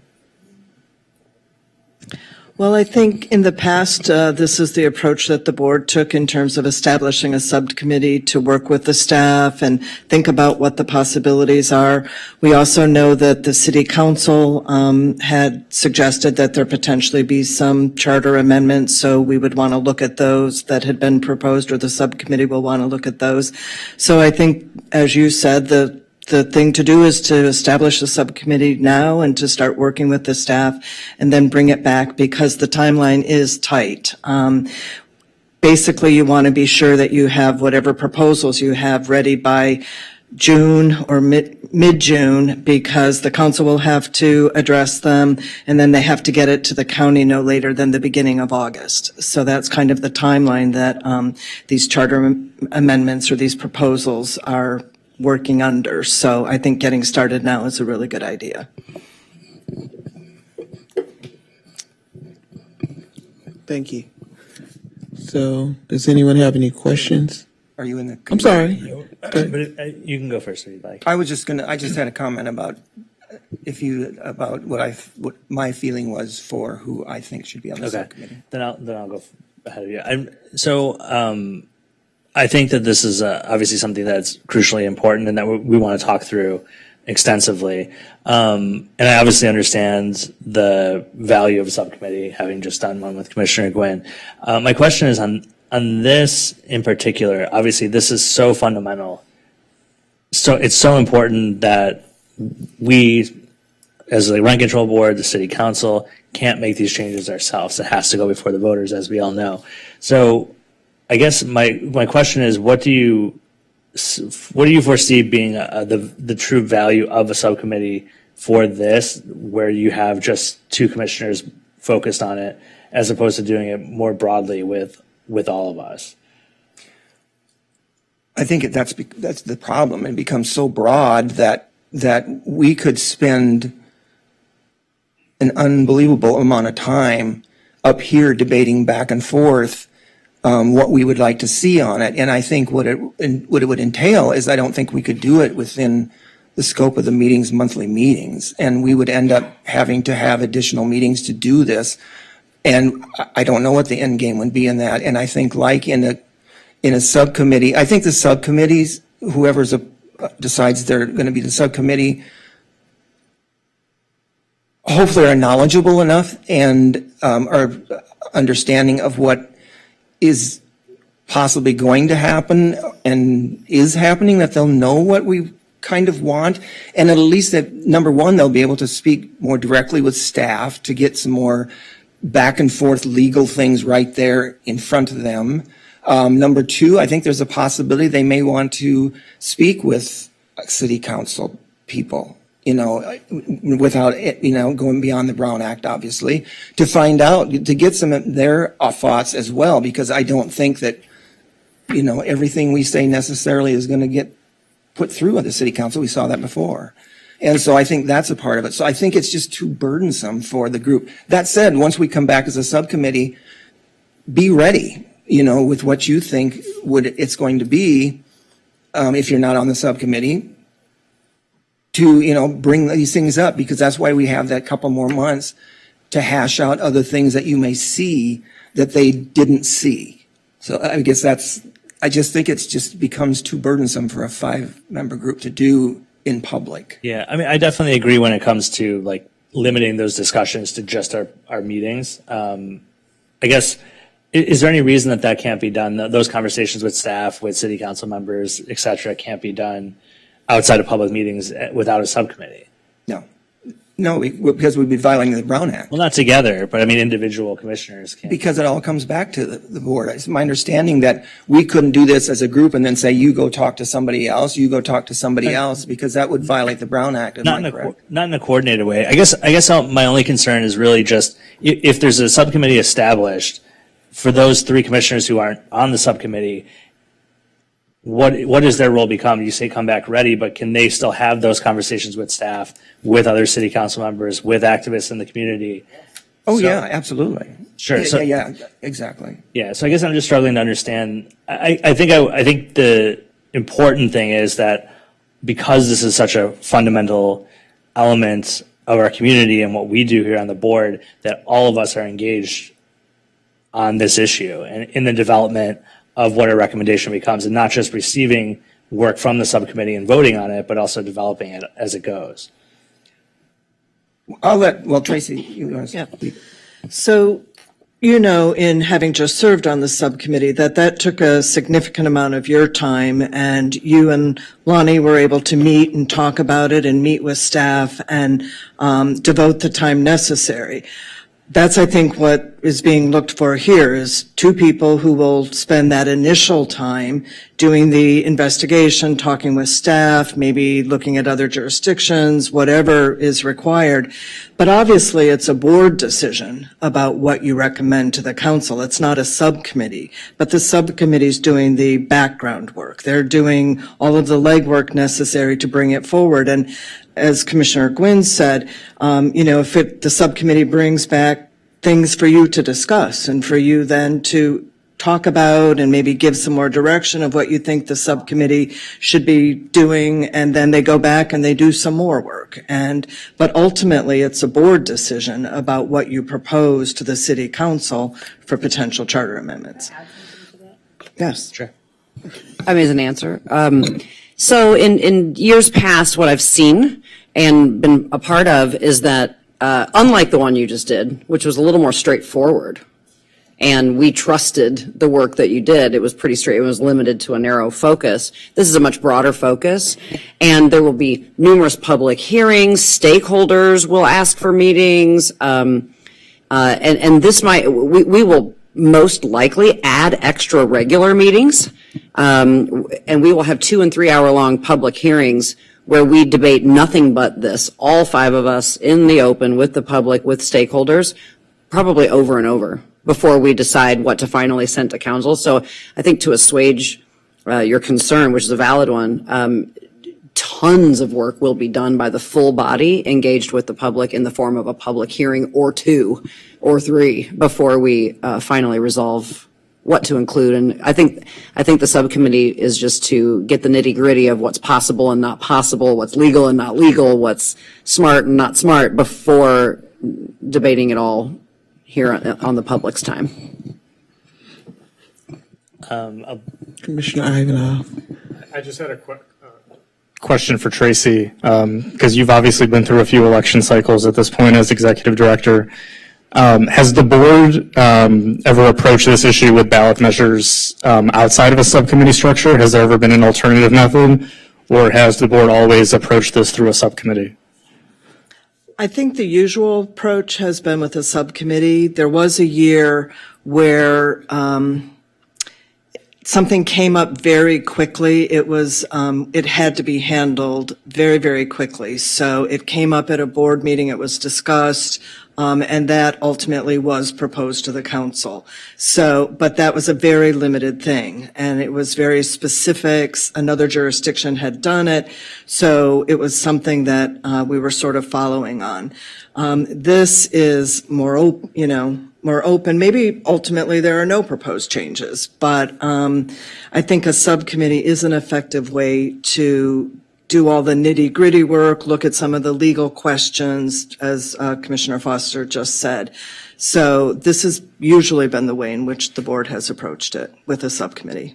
I guess my follow-up question would be, in that one instance where we didn't use a subcommittee structure, did you notice any disadvantages or mistakes or? It was a very limited issue. It was very quick. So it wasn't sort of just like saying, are there any things we should do? It was just this one thing that the board wanted to do. So I think since you're potentially starting right now, you have a little bit of, not a lot of time, but a little bit of time for the subcommittee to work on it and then bring it back to the board. And good point that you also made, Commissioner Foster. During this period, you may decide to add meetings to the agenda because you might want to have a meeting specifically focused on potential charter amendments. So I think that would be a good thing to plan for, and maybe, the new executive director can coordinate with you your schedules for when you could potentially add additional meetings during the next few months. Would you be open to setting parameters around the subcommittee in terms of, like, for instance, I think that I would be more comfortable with the subcommittee doing the research, having the conversations, collecting the information, presenting it back to the board in an organized manner, but not necessarily making a recommendation. I think that, if there's only 5 of us, right? So you only need 3 votes to pass something. If a subcommittee comes back with a recommendation, you only need a minority of the rest that are not in the subcommittee to join you two to pass something. I think it's very difficult potentially to amend or reject something that comes back with a subcommittee recommendation. So I think that it makes perfect sense to me to have the grunt work, the extra time put in by people, commissioners who feel that they're the most well-versed or have the time available to do so. But I think it needs to be a very robust, not just an opportunity to discuss it, but also that all the commissioners have as much of an opportunity as we need to really weigh in on shaping what the recommendations are instead of just evaluating and voting on them. So maybe more frequent bringing it back. Yeah, I think one of the parameters that I would like to see would also be a report at every board meeting. But I think it's crucial also what I just mentioned about maybe coming back with information as opposed to recommendations. You could bring it back as a board discussion item multiple times. Yeah. Commissioner Gwynn? And I guess I'm fine with that approach. I think inherently there's going to be some idea of what that the subcommittee is suggestion based on their information that they're providing. But when you speak of bringing it back to us, to the board, for the subcommittee bringing it to the board, as much as possible, there isn't a lot of as much as possible available. It's essentially going to be the next 2 months. If they come back, they'll bring a report back in March, 4 weeks from now, and then 5 weeks after that, they would essentially hopefully their work is done, and then it becomes this board body's time to take it over, because then there's only 2 months between the April and June meeting to put it all together and decide what we want. So, yeah, I see no problem with making it more informational and have them come back with us, which, and that's going to make it inherent upon the 2 people that are on the subcommittee to get it going quickly here. And because if we want them to come back in 4 weeks, that's not a lot of time to get things going, but at least they can get an idea of what they're thinking about, moving forward on, and then we can give them some more guidance once they've come back with that. So I can see where that would be. I did want to, and I don't know if there's anybody else in any discussion, but what I was thinking for subcommittee recommendation, and anybody can obviously volunteer themselves.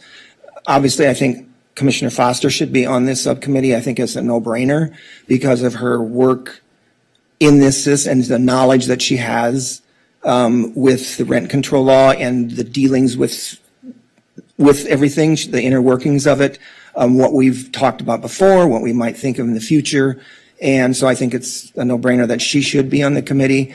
And that said, I would put forward Commissioner Ivanov, and my reasoning for that, number one, he has a legal background that none of us others have, that can be kind of a play with our legal staff as well.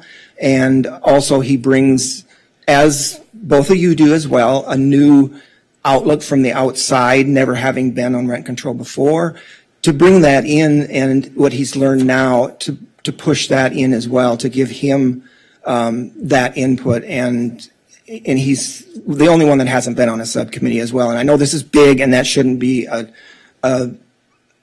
deciding factor, but I think that's part of it. So those are the two. However, anybody else that wants to be on, I'd be more than happy to listen to their, if they're interested in being on this as well. So.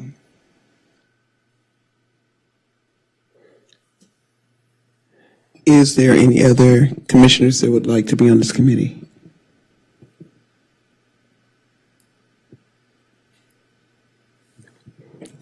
Well, I'll just say thank you for the vote of confidence, and I would accept that as a nomination to the committee.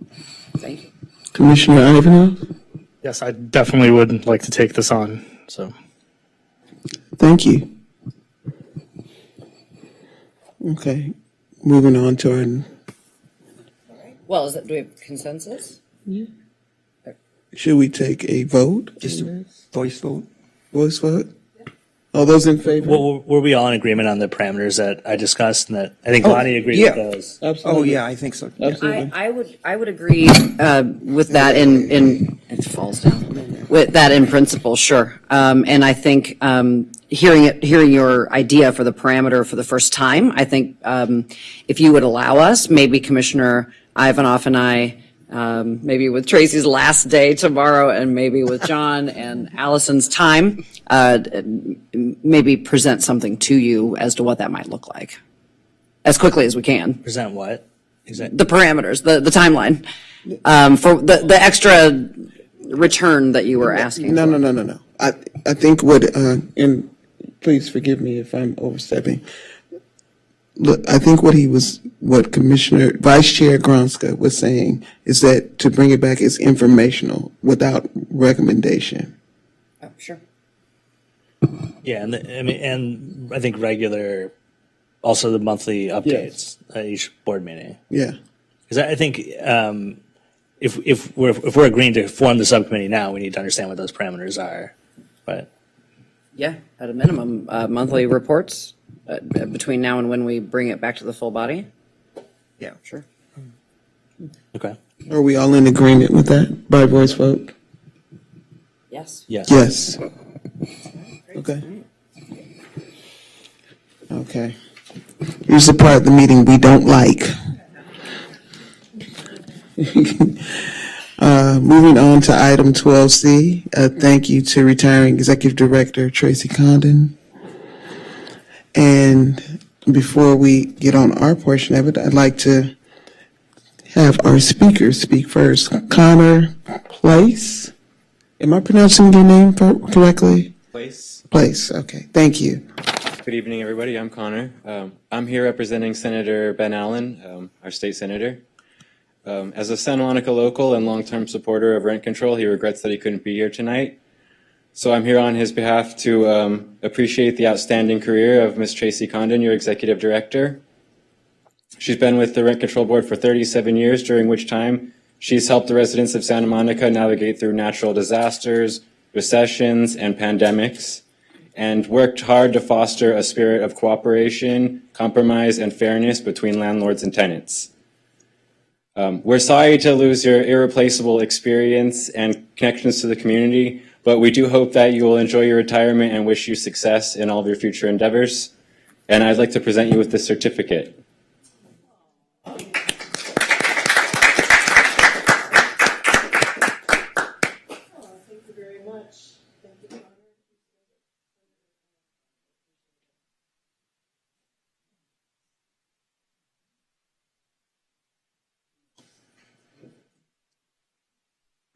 Okay, and our next speaker is Dan Costello.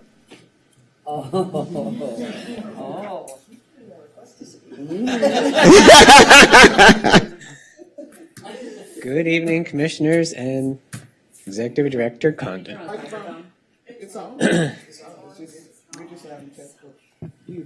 Please excuse us, we're having a lot of technical difficulties. This is going to be difficult for me for obvious reasons, and because I didn't bring my glasses. And I knew that I was going to need to write something down, but I'm going to speak from my heart. It would be a lot longer than 3 minutes or a whole evening to go through all of the accomplishments that Tracy has had in her career. They are innumerable. I mean, it's amazing all of the things that Tracy has done. But personally, I want to say that from the first day that I met you, nearly 17 years ago, when I was sitting in your office, which is now my office, my admiration for you has only grown. No matter the many challenging situations you faced, and there have been many, and no matter the different personalities you've had to manage, and no matter the many demands that are made of you, you have consistently demonstrated a remarkable ability to keep calm and carry on. You are a great leader, and you have earned the respect of, well, everyone. There's nothing better than working with someone who is as smart, as steadfast, and sincere as Tracy is. I cannot thank you enough for all the support you have given me, your trust, your kindness, and ultimately my career with the agency. And now I can't see what I was going to say next.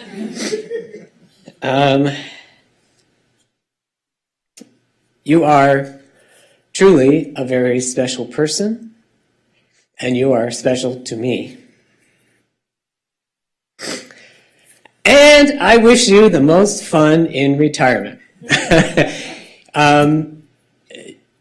I just want to say, you know, you have done so much over your career.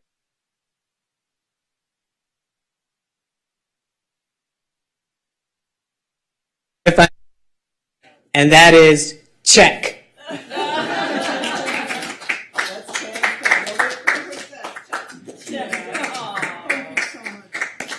Thank you so much, Dan. It has been a pleasure to work with you, and I have depended upon you for so much, and we could not have accomplished what we have without you. So thank you. And our next speaker is Councilwoman Terosis.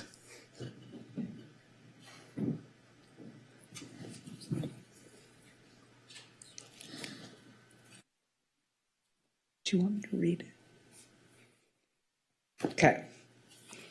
Hi, everyone. I'm Carolyn Terosis. I'm here in my individual capacity and also in my individual capacity to thank you. And then I guess in my official capacity, we presented this at Tracy's retirement party, but I just wanted to say on behalf of the entire city council and city staff, we wanted to commend you for your 37 years of dedication to the agency. I almost feel like I want to read this, but it's pretty long. Are you gonna, do you all want me to read this again? Okay. And then I want to say something. Okay. Whereas Tracy Condon has been an integral part of the city of Santa Monica since joining the rent control agency in 1987, I just want to say that's the year after I was born, bringing a wealth of experience and yeah, but look how many people she's influenced, and dedication to her various roles within the agency. And whereas Tracy Condon's commitment to public service has been evident throughout her career, beginning as an information coordinator and advancing to roles such as database coordinator, decrease petition mediator, and public information manager. And whereas in 2007, Tracy Condon was selected by the Rent Control Board to serve as the agency's executive director, responsible for overseeing the day-to-day operations of the agency. She has demonstrated exceptional leadership showcasing her ability to navigate the complexities of managing personnel, contracts, purchasing, and developing a budget. And they didn't write managing 5 elected commissioners, but that is also a thing. And whereas Tracy Condon's significant contributions have played a crucial role in the agency's response to major events, such as the Northridge earthquake, where she facilitated the processing of increased petitions, ensuring the continued provision of housing for tenants in more than 1,000 buildings, and worked with other city departments to develop an equitable response to construction in occupied buildings. And whereas Tracy Condon has made significant efforts to modernize the agency's systems, including recent work to develop a custom web-based property and rent tracking database, demonstrating her commitment to innovation and efficiency. And whereas Tracy Condon also works closely with the Rent Control Board to recommend that changes to the rent control law be placed before voters, successful ballot measures have included requiring owners to provide copies of eviction notices to the Rent Control Agency, extending eviction protections to tenants in non-controlled units, and establishing a predictable and fair determination of the annual general adjustment. And whereas Tracy Condon is retiring on February 9th, 2004, after nearly 37 years of dedicated service to the city of Santa Monica, we just want to commend you for your exemplary service, unwavering dedication, and substantial contributions to the field of rent control and the residents of Santa Monica. So I just want to say personally, and sorry we're going over the 3 minutes here, I would not be where I am today without Tracy. I think that I am completely spoiled, but when I got elected to the Rent Control Board, I said that this is the honor and pleasure of my entire life. And it wouldn't have been that way if it weren't for Tracy and the way that she manages the commissioners, the staff. I don't think I've ever met someone who's so smart. Tracy knows the answer to every single question. You have big shoes to fill, Jonathan, but I think you'll manage. And just the patience with which she approaches us, and then also just teaching me about public service and her passion for this work. I can't tell you how many times Tracy shows up in community. It's not just here, it's truly in community, and teaching me what I know and enabling me to take that to the council, I think has been instrumental. And then I just want to say that I don't know exactly how many jurisdictions have enacted rent control since Tracy joined the Rent Control Agency, but I would venture to say it's dozens at least. And over 30 since Tracy? Okay. And it's really Tracy who has kind of been the mother of rent control in the state of California, because every jurisdiction, when they have a question, they call us to say, what has Santa Monica been doing? And that's, of course, not just one person, but Tracy patiently and professionally answers all of these questions and helps shape the way that other jurisdictions are going to enact rent control. So to me, I think you have a legacy that's far beyond this city, and just we are going to miss you so much, and I hope that you have an amazing retirement.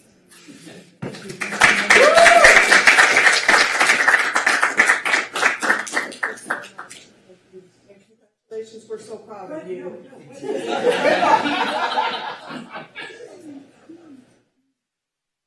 Our next speaker is Danielle Vicente. Am I pronouncing your name correctly? It's Daniel, but that's perfectly fine. I've gotten that since 5th grade. Oh, I'm sorry. Esteemed commissioners, thank you so much. My name is Daniel Vicente. I'm here on behalf of Supervisor Lindsay Horvath's office.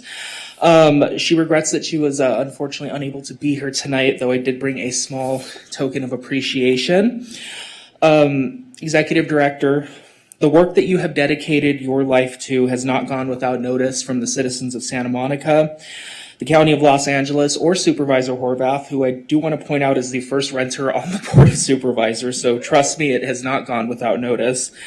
For 37 years, you have served honorably, and I'm happy to bring this small token of appreciation tonight, and I would like to take a moment to read it. Whereas Tracy Condon has served as Executive Director of the Santa Monica Rent Control Board positively affecting the lives of tens of thousands of tenants and the protection of apartments that they call home. And whereas she has been an effective and passionate thought leader and advisor to the rent stabilization programs across all of Los Angeles County, now therefore, on behalf of the Board of Supervisors of the County of Los Angeles, I, Lindsay Horvath, Supervisor, 3rd District, hereby highly commend Tracy Condon for 37 years of service on the Santa Monica Rent Control Board and extend my sincere best wishes that the years to come bring a full measure of health, happiness, and enjoyment.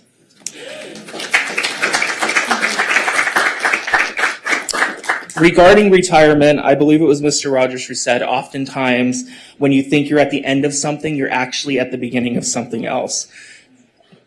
On behalf of Supervisor Horvath and our office and the County of Los Angeles, we wish you a happy, healthy, and joyful retirement. You have certainly deserved it.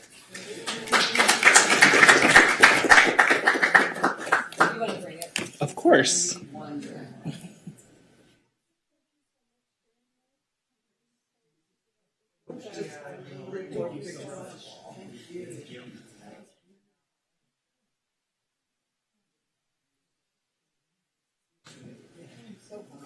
You're not finished. We're not finished honoring you. So you just sit still and just accept your roses right now.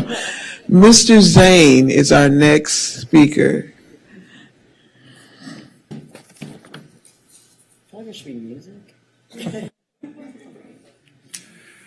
Well, I am here to say thank you on behalf of really 4 different categories of people. One, I think, are the well more than 100,000 renters who have lived in Santa Monica in rent-controlled apartments during the period in which you have served, and for whom you provided that essential certainty that makes a good life possible. The second is those 7,000 some renters who have lived in their units since before Costa-Hawkins. Now, Costa-Hawkins is about, almost 30 years old. They were all no doubt younger then and are older now. Now, if they were merely 30 or if they were 40, they would be well into their senior years by now. So there are 7,000 some senior households who, because of our work and your work, can age in place safely and comfortably.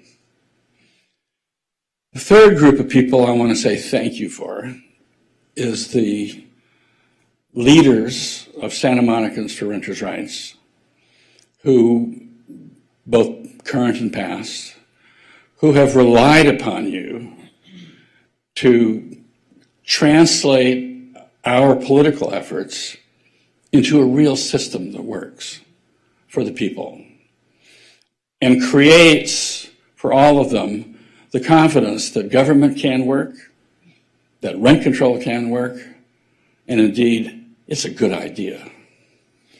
And then I want to say thank you for myself.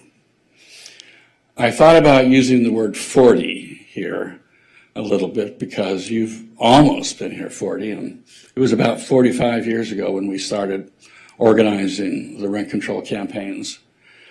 And those were all initiated by, that campaigns were initiated by, 7, 8 senior citizens who circulated the petitions and gathered, maybe 10,000 signatures. It's an amazing effort when you think about it back then. And I had a chance to work with them back then. And it was stunning what this effort made, the difference it made in their lives and the lives of all their friends. Santa Monica in those days was largely a kind of retirement community. More than 40% of the renters at that time were low income in Santa, mostly retirees. And the system that those seniors with Bob Myers wrote and then carried forth and mobilized the rest of us to help get it passed has been a foundational foundational affair in this city's life. Now, this city really has a life of about 130 years. So that 40 years, we're approaching a third of the city's history. We then, you now, have been perhaps the most consequential leaders in the history of this city. And so you have been the one we have relied upon so much to make sure that our most important effort succeeds. Thank you.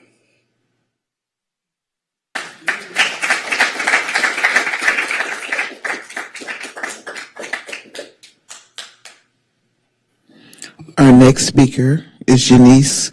I don't want to mess up your last name.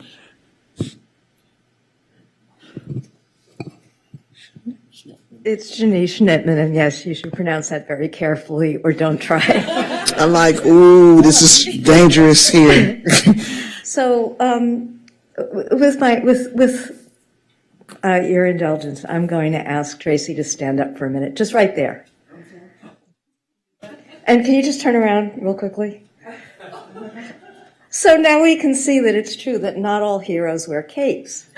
Some of them just wear professional office wear, and they come to work every day and serve the public with unbelievable intelligence, grace, dedication, diligence, creativity, passion, equanimity, devotion, all the great words that people put in retirement commendations. You could be the person in the dictionary for them.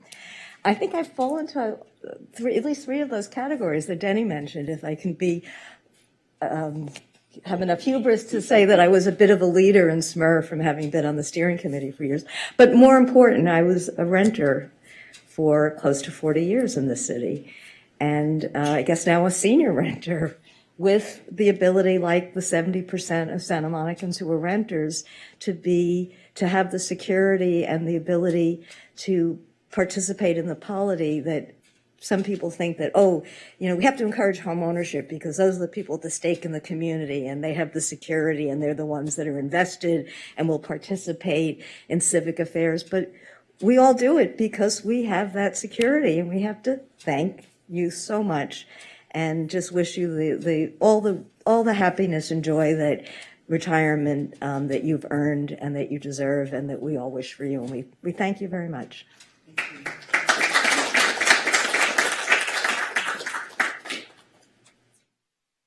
Our next speaker is Sherwin Shamail. Am I tearing up your last name? Shamail. Okay.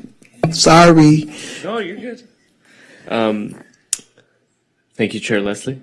Thank you. Vice Chair Gonska, honorable commissioners. Sherwin Shamail from the office of Assemblymember Rick Chavez Zabur. On behalf of the Assemblymember, I'd like to thank you for your 37 years of service, including as executive director. There is no doubt that in nearly 4 decades of your work, you have improved the lives of countless residents in the city of Santa Monica, many of whom will never even know it was you, and that's why it's so important we honor you today. We have a resolution that Board Member Foster was kind enough to pick up. Is it over here? Oh, it's right here. Whoa. We had a little twist ending there. And I would like to present it to you on behalf of the Assemblymember. Thank you so much for your service to the people of Santa Monica.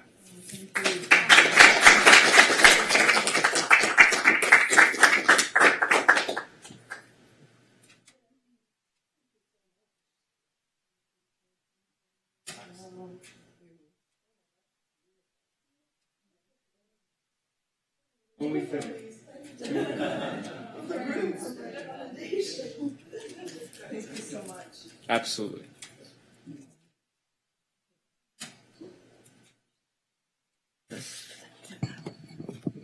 Commissioner Foster.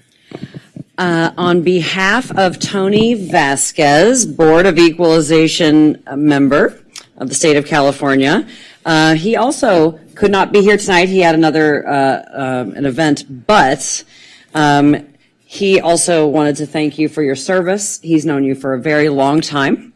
He and his wife, longtime members of this community, and he wanted us to convey to you how much he honors your public service. And he gave you a beautiful resolution, whereas, all the awesomeness. Now, therefore, be it resolved that the Honorable Antonio Vasquez, member of the California State Board of Equalization, 3rd District, hereby commends Tracy Condon on her exemplary service, unwavering dedication, and substantial contributions to the field of rent control for the residents of Santa Monica, and wishes her continued success in all her future endeavors.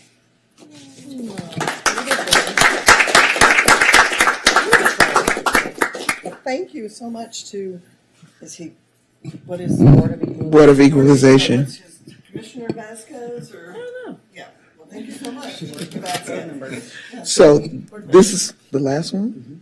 So I will be reading the last one from Congress. This is from Ted Lieu's office.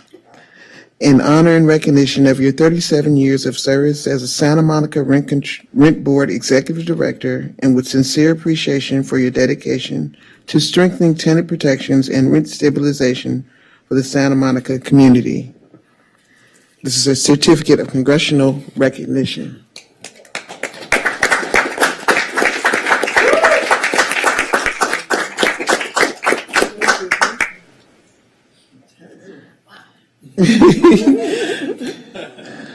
So, I don't know who wants to go first, because that's just how I do things.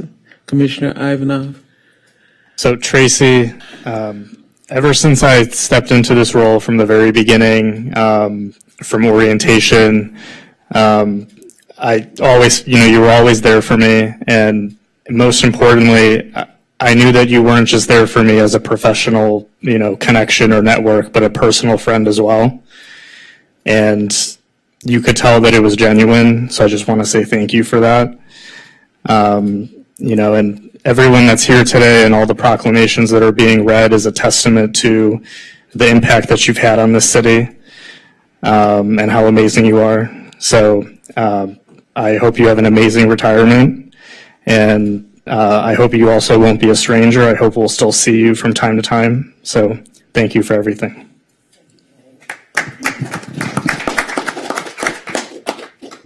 So who wants to go next?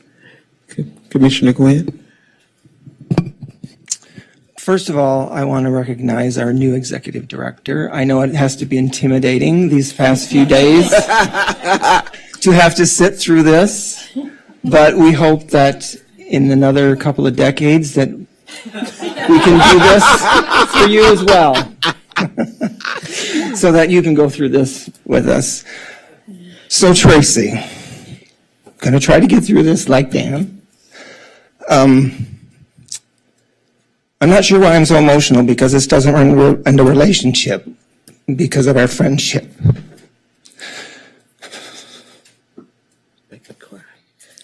I wouldn't be here today if it weren't for you.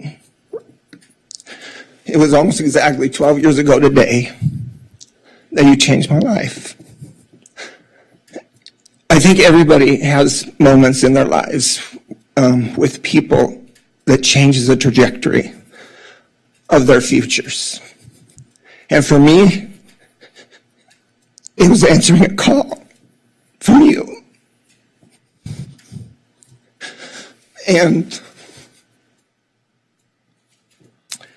you offered me the position of the office coordinator and the board secretary of the Rent Control Board. And essentially that was your assistant. And I think even you were a little surprised at how quickly I said yes. But I knew, in addition to the mission of this agency, which was certainly a part of the decision, that after meeting you just one time, the first time ever in that interview for the position, and then talking with other people in the city, I knew you were a person that I wanted to work for. And it didn't take long for me to realize we weren't going to have a typical boss-employee relationship. We became a partnership. I never felt like your subordinate. And our collaboration, I think, worked perfectly. We did some good things. And then on top of that, outside of work, we became close friends as well. And I apologize that, like Dan, I had notes, so I didn't lose my place because I knew this was going to be difficult to get through. You know, it was very ironic that taking this position with the Rent Control Board allowed me to retire earlier than I ever dreamed of. And it was tough for us, but we got through it. After a couple of years of retirement, I realized that I missed being part of this mission. And so I decided this position opened up when former Commissioner Terosas was elected to the City Council. And so I thought, I'm going to throw my hat in the ring and see what happens. But I knew my first call had to be to you, because it was important to me that you were okay with it. Because I was essentially going from being your assistant in 2 years to technically being your boss. And I wanted you to be okay with that. And of course you were. In fact, you seemed very excited that I was considering the opportunity. And so I ended up on this board. And again, the organizational chart meant nothing. We're still collaborators. We're still partners in this endeavor. And I'm not going to go over through everything people have talked about tonight about your career and what has been said by this board and will still be said here. I think that it's pretty obvious your importance to us, not just in the accolades you've heard tonight in the last few months since your retirement announcement, but for the last years you've heard it. So you know you're valuable to this agency, and we're going to be sad to see you go. But I'm so happy for you, because you're going to get to do something you wanted to do for a long time. And that's spend time with your mom. And I know all of us wish we could have more time with our moms. So in closing, I just want to thank you from the bottom of my heart for your work, for this board, for the agency, for the city, for the state, rent control community. But most important for me, thank you for being my friend.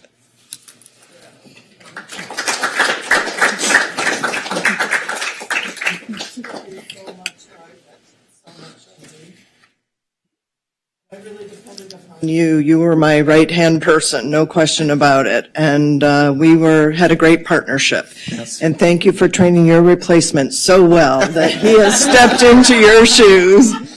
We're very happy to have Alvin filling in your shoes, and thank you very much for all of that, Lonnie. Vice Chair Gronsta. Thank you.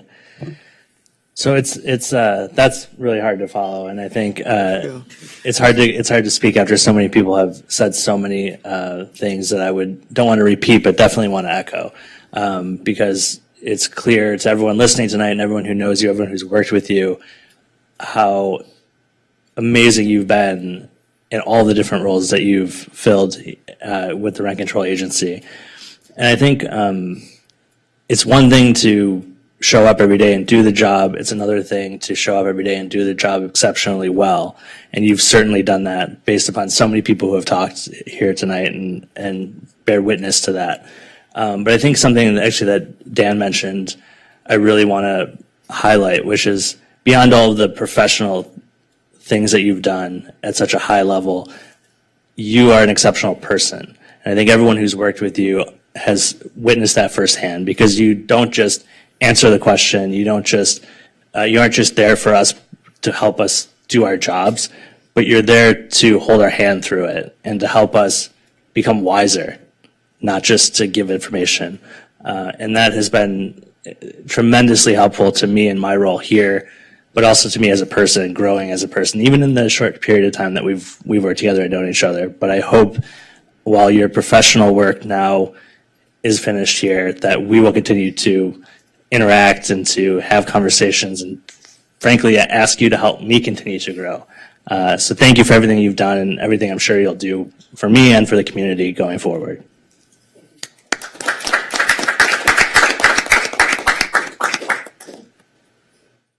Commissioner Foster. Thank you. What great, amazing accolades all of you. All of you have given about Tracy, and all of these elected officials who understand what public service is. And that's what I think I'm going to make my comments about that. You've taught me what public service is. And you're my very first, and like Carolyn said, my very best example. We are spoiled rotten. We are never gonna, I think again, experience a leader who has taught us what it means to serve, who has taught us to hone the rough edges off of our understanding of government and what it means.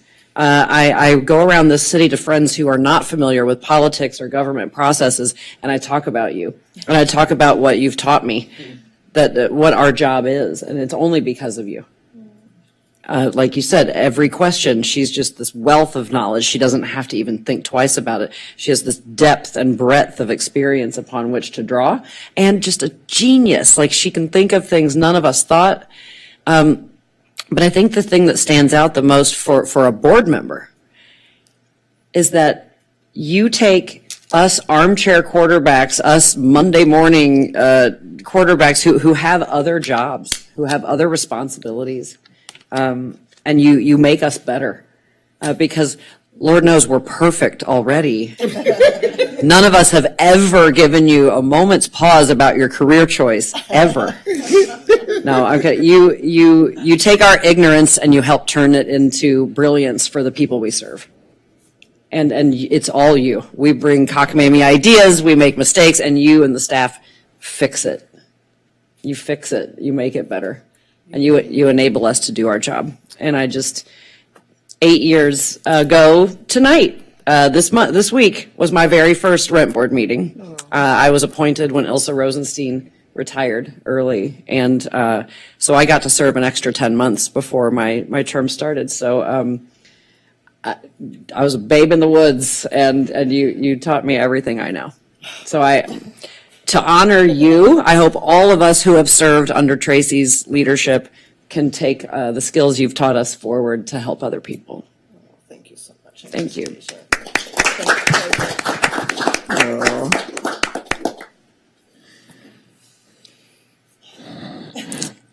So, in Erica fashion, I'm going last. And what I will say to you is this.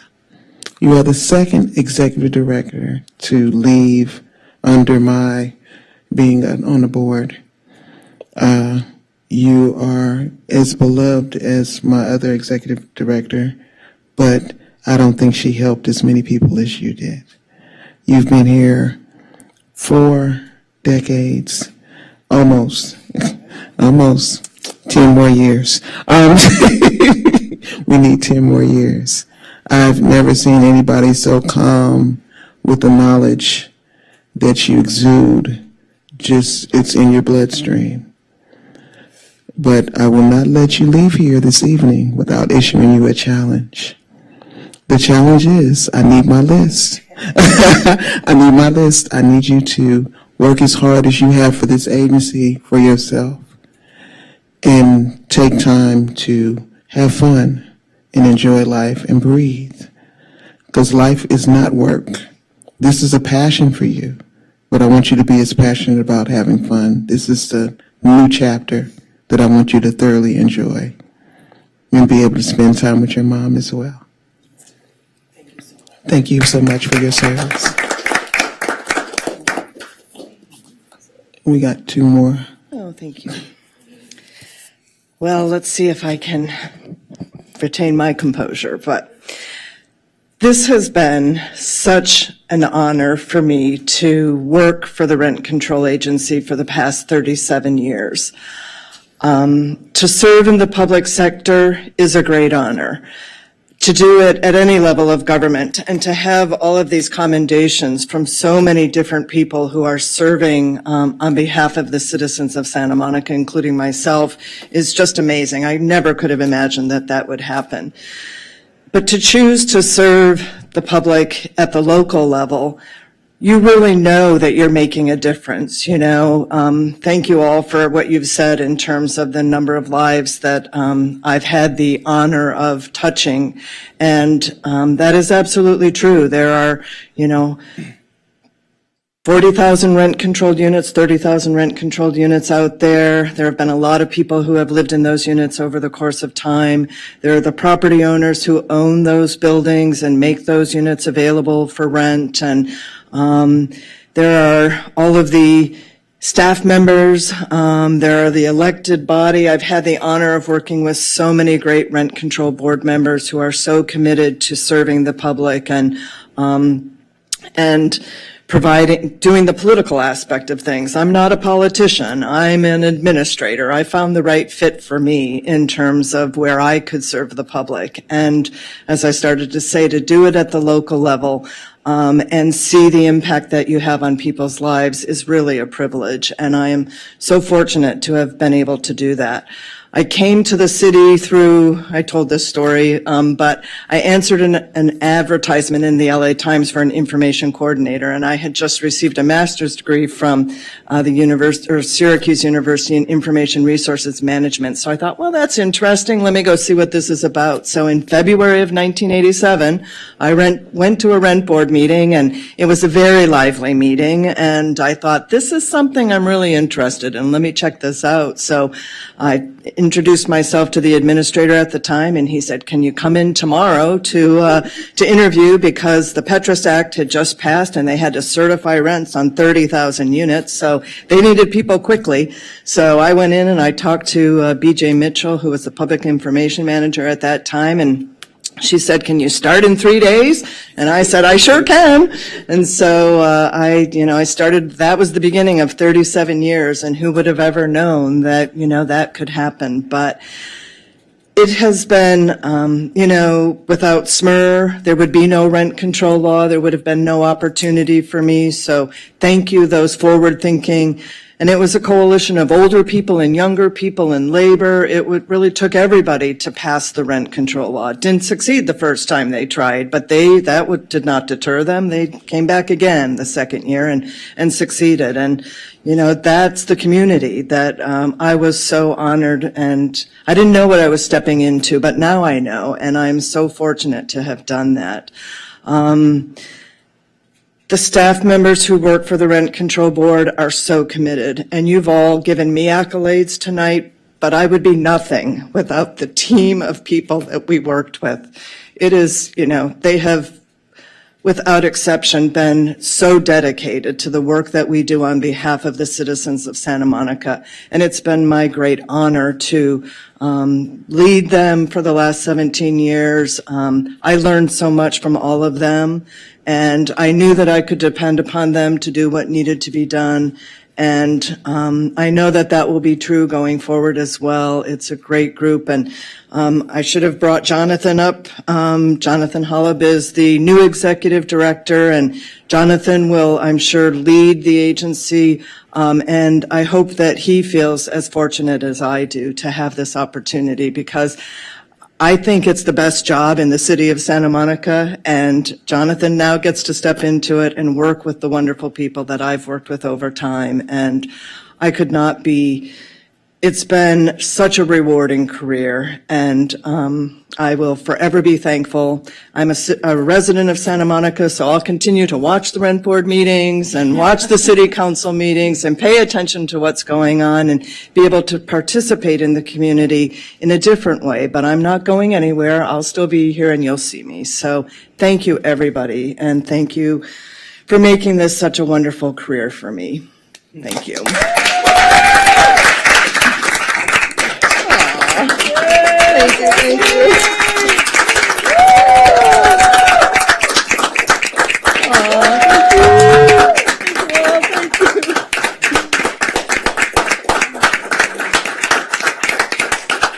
Thank you. Thank you all.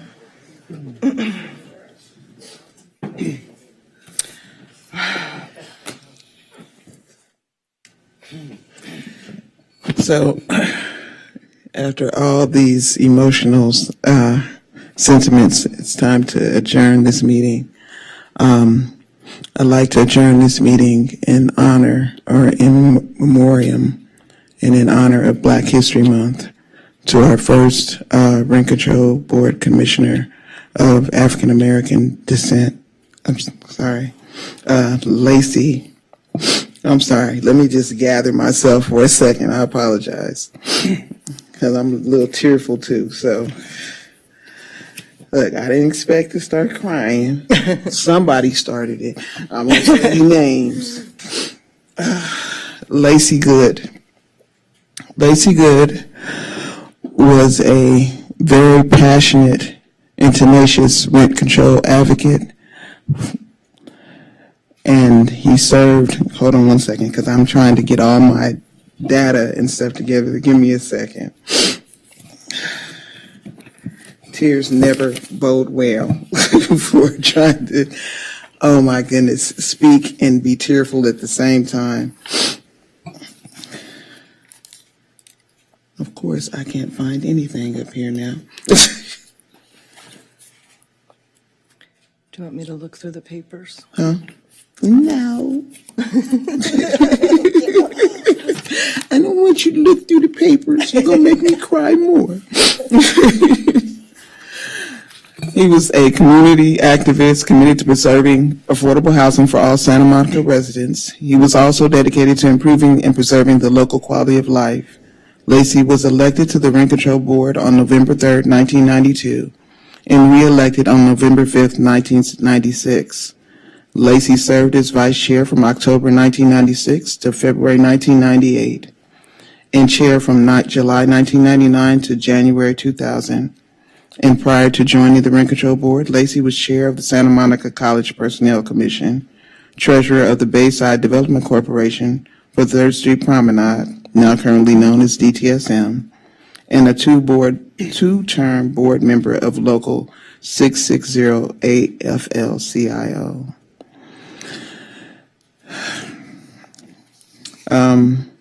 His son, Daryl Good, is the president of the NAACP Santa Monica Venice chapter, and I know he couldn't be more proud. Our next meeting will be March 14th at 7 p.m. here in City Hall. Thank you and good night.